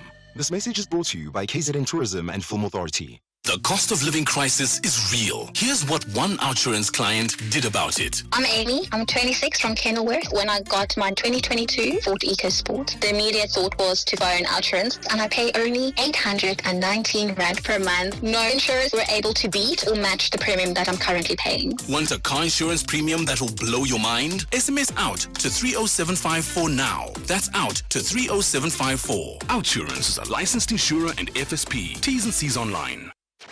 Kathy Motlatlana on SAFM.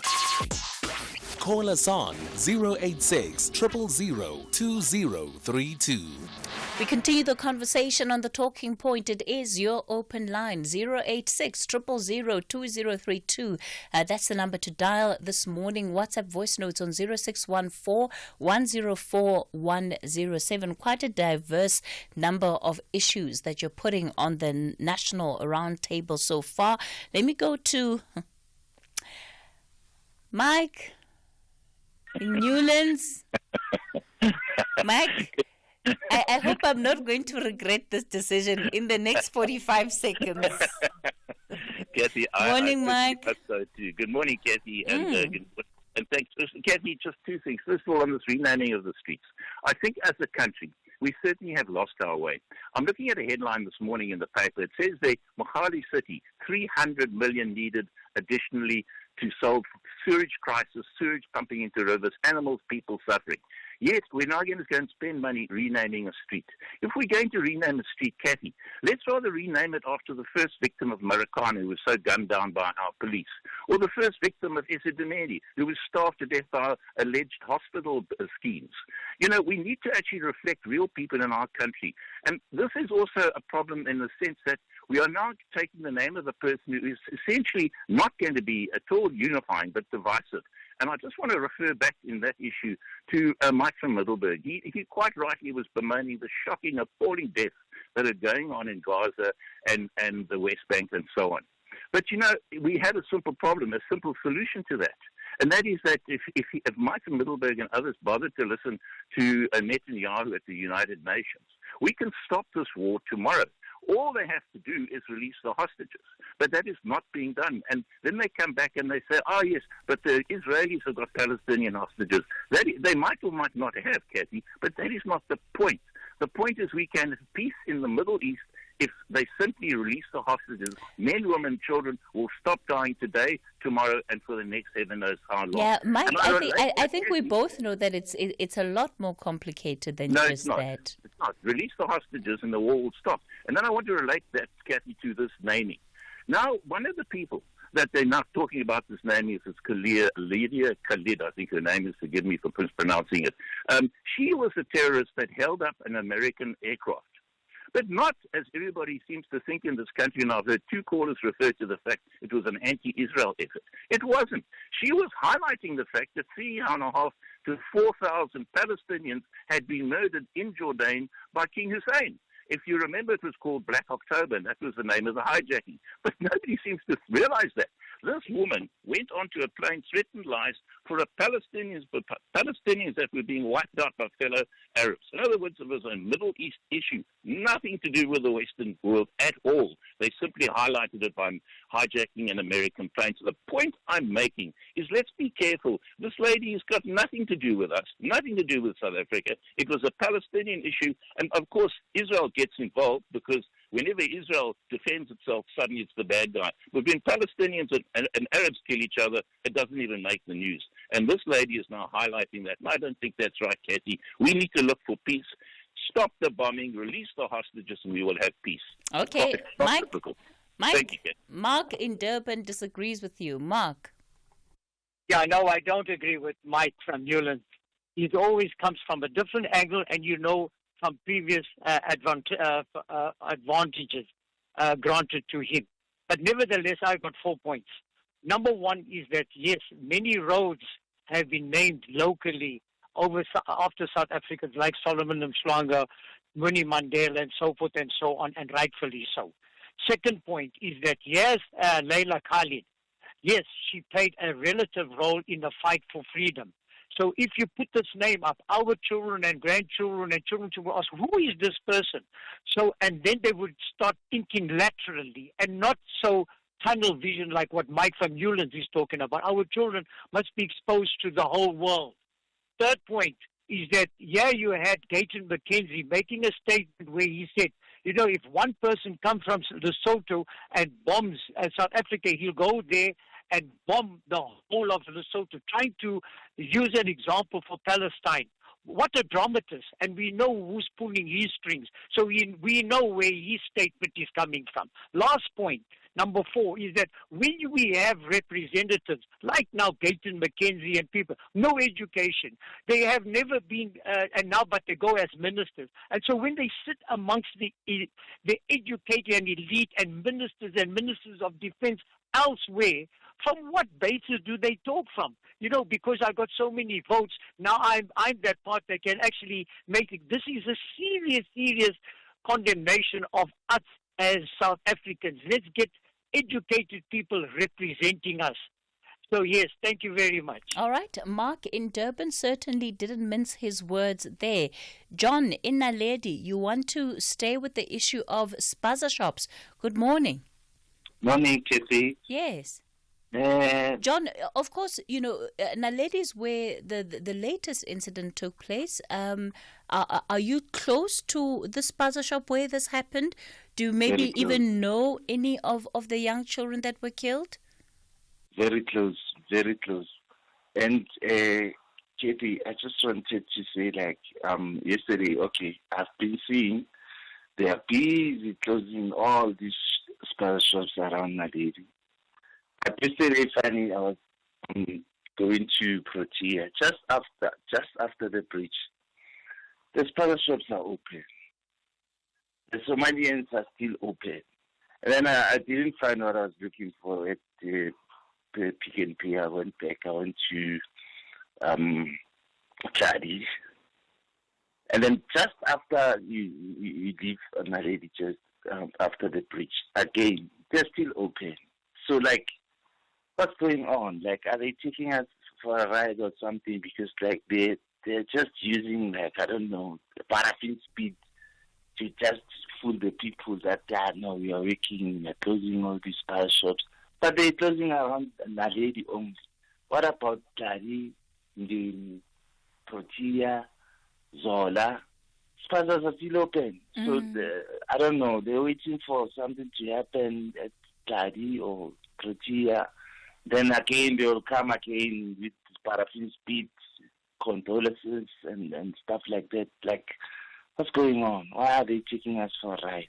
They are fooling the people. Like, And John, what is the sense of community members, maybe your neighbors, the conversations that you are having with the people who you live with around these food poisonings? They are saying exactly what I'm saying. I'm telling you right now that like this government is like forever like taking people for a ride because they are busy up and down. I had yesterday that they were busy up and down yesterday around Naledi. What about like coming from Naledi, you pass deep through Campinville and stuff. So they passing all these locations until Naledi, then they come and do their thing after they leave. But people are still buying from them, hey John? No, they are not. Oh, they comply. They comply. Even the shop that's just next to where I'm staying, they are closed. It's black people. They closed that shop. Oh, the community closed the shop. Not the community. The inspectors. Okay. The inspectors. So I'm talking about the inspectors with I don't know, like. So, Okay. All right, John in Naledi. Thanks for calling in. At least you've given us some perspective in terms of what is happening there. But John is bemoaning the fact that Naledi is the only one where the inspectors seem like they have gone to, closed the spaza shops there, but in the surrounding townships, the spaza shops, they still remain open. KD, you're in the Northern Cape. Good morning. Good morning, KP and the listeners. Yes, KP, I wanted to touch on the issue of GNU and what the economy, your guest, the economist and the other political guy was saying, but I'll touch quickly on this issue of food poisoning. Firstly, it's important that when we talk about the law and bylaws, we should not make the mistake of thinking that it must apply strictly to foreigners. And then to South Africans, they can continue breaking the bylaws, including the issue of what has happened. The lab results on what was examined in the intestines or in the food that the children eating showed that it was a common poisonous substance that people buy on the streets to kill rats that killed the children previously. So now what we have is a community that has acted falsely on a false accusation. On the issue of the GNU KP, we should always bear in mind that the government of national unity is not an economic outcome of the people. The South Africans decided by themselves that they are not going to give a clear majority to any political party. And so the GNU is a political outcome of the political parties that are still in South Africa in order for South Africa to still have a government. Now, on what this analyst was saying economically, that what the GNU aims to achieve and what it stands for, it cannot be practical.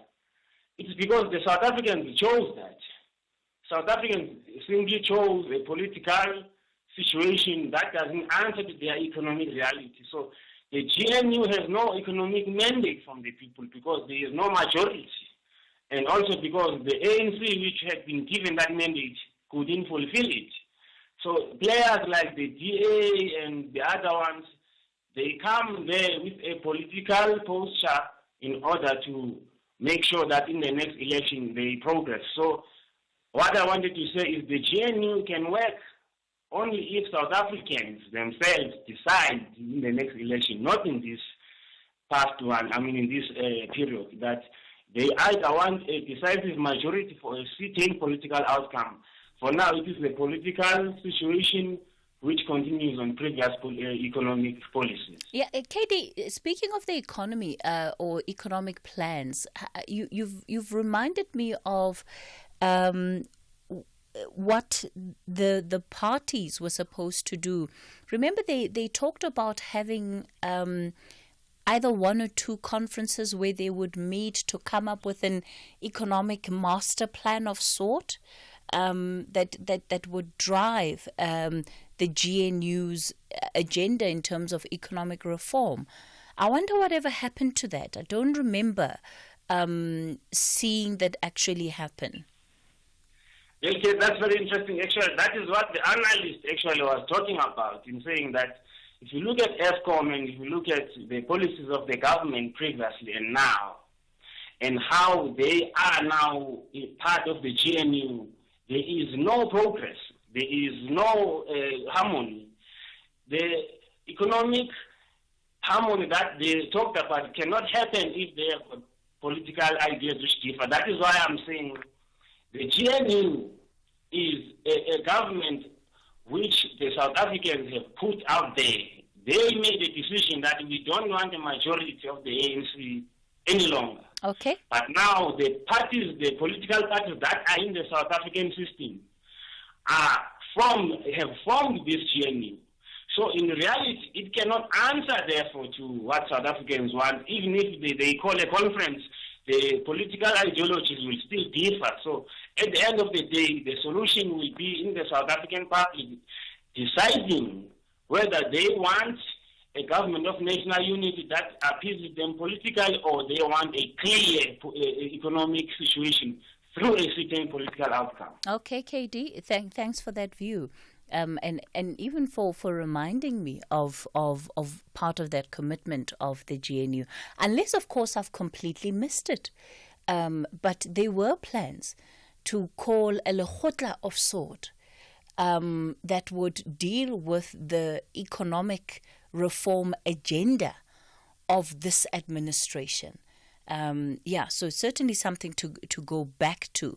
And it's really around the consensus building, right, when it comes to what then is priority for the government when it comes to especially strengthening and focusing on sectors that are going to ignite the economic growth of the country. Bramoro, you're in Bloom. Good morning. Hello. Yes, Bramoro. You want to talk about load reduction? Yes, please. Yesterday it was unfortunate that your guests from ESCOM, they were not bold to give us solutions. Rather, they were giving us excuses. You did pose important question to him that why can't they, let's say, divide the grid into two? Those who are illegally connecting to it, they disconnect them instead of always putting off maybe a particular section that affects those who are paying their bills on time. Kathy, let me use my personal life as an example. I have never ever stopped paying my electricity bills whenever the bills come, or even if I have to buy the token. But last week, I decided to, even if I have the capacity, I wouldn't mind bridging my meter, meaning connecting illegally. This is the frustration. My electricity went off in the whole building that we are staying in. I personally phoned Central, that is in charge of electricity in Bloemfontein. On Sunday, they promised to send technicians to us. The whole of Sunday, they never show up. Monday, I phoned them, they never show up. Tuesday, I phoned them again, even going to the offices, until it was only Tuesday evening, around 7 p.m., that they came to resolve the issue. So check, when the electricity came in, everything in the fridge has to go straight to the dustbin. The food, the milk for the kids, everything has to go straight to the dustbin. So you ask yourself, if I pass through this stage, what will motivate me to keep on paying or buying electricity tokens? These are some of the basic things that ESCOM also needs to take it serious. That also motivates other people in illegally connecting to the grid. Check, I'm buying the electricity tokens every a month. I spend almost 1,500. I've never used Giza, although I have Giza, but I've never used it. But I'm spending 1.5. It's only me, my wife, and 3 kids. You understand? Which is still too much for us. On top of that, check the frustration I have to pass in. And then the big men come on radio only to give us excuses upon excuses. And now we are hearing NERSA is busy ESCOM is writing to NERSA to demand an increment again. You are already not performing. So in what capacity are you demanding for an increment? If ESCOM can come in with a plan and say that, okay, they are using their own money to purchase any device that they can use to determine whenever there is a faulty somewhere, then they can increase our bills we will never have any problem. Bramoro, the situation. Yes, please. Where in Bloem are you, and how often, as in just the area in Bloem, and how often would you say you face load reduction? It's Navosek. It's called Navosek or Raymond Maklaba Road. If you can even check on Google Maps, you're gonna see it. On Sunday, we did experience this load shedding or load reduction. The whole area was load reduction. The whole area, and then on Monday it came. Other portion of the street or the neighborhood, they had electricity. For us, ours we were not having. So the whole of Monday and Tuesday we were not having. You see the problem. And even a week ago, we did have the same issue, which was that load reduction. We were having a program here called KUFA, formerly called Makofi. So we were having a lot of guests in the city. You understand? And then suddenly electricity, they started playing with electricity as if they don't even care about us. So at the end of the day, do you expect us to also be comporting ourselves and be law-abiding citizens? Because you are not serving the citizens, which is the consumers, with like a perfect customer care service. Okay. You can even call the St. Lake. You can stay on the line for more than 5 minutes, and when even they attend to you, you're not going to get the solution that you are looking for. Waste of airtime, waste of time. On top of that, every groceries you have in your fridge goes straight to the dustbin. This is my side of the story. Sure. How much more about the other residents? A very frustrated Bramoro out in Bloem, building on the conversation we had yesterday around load reduction and how things should be done better, but also what are the steps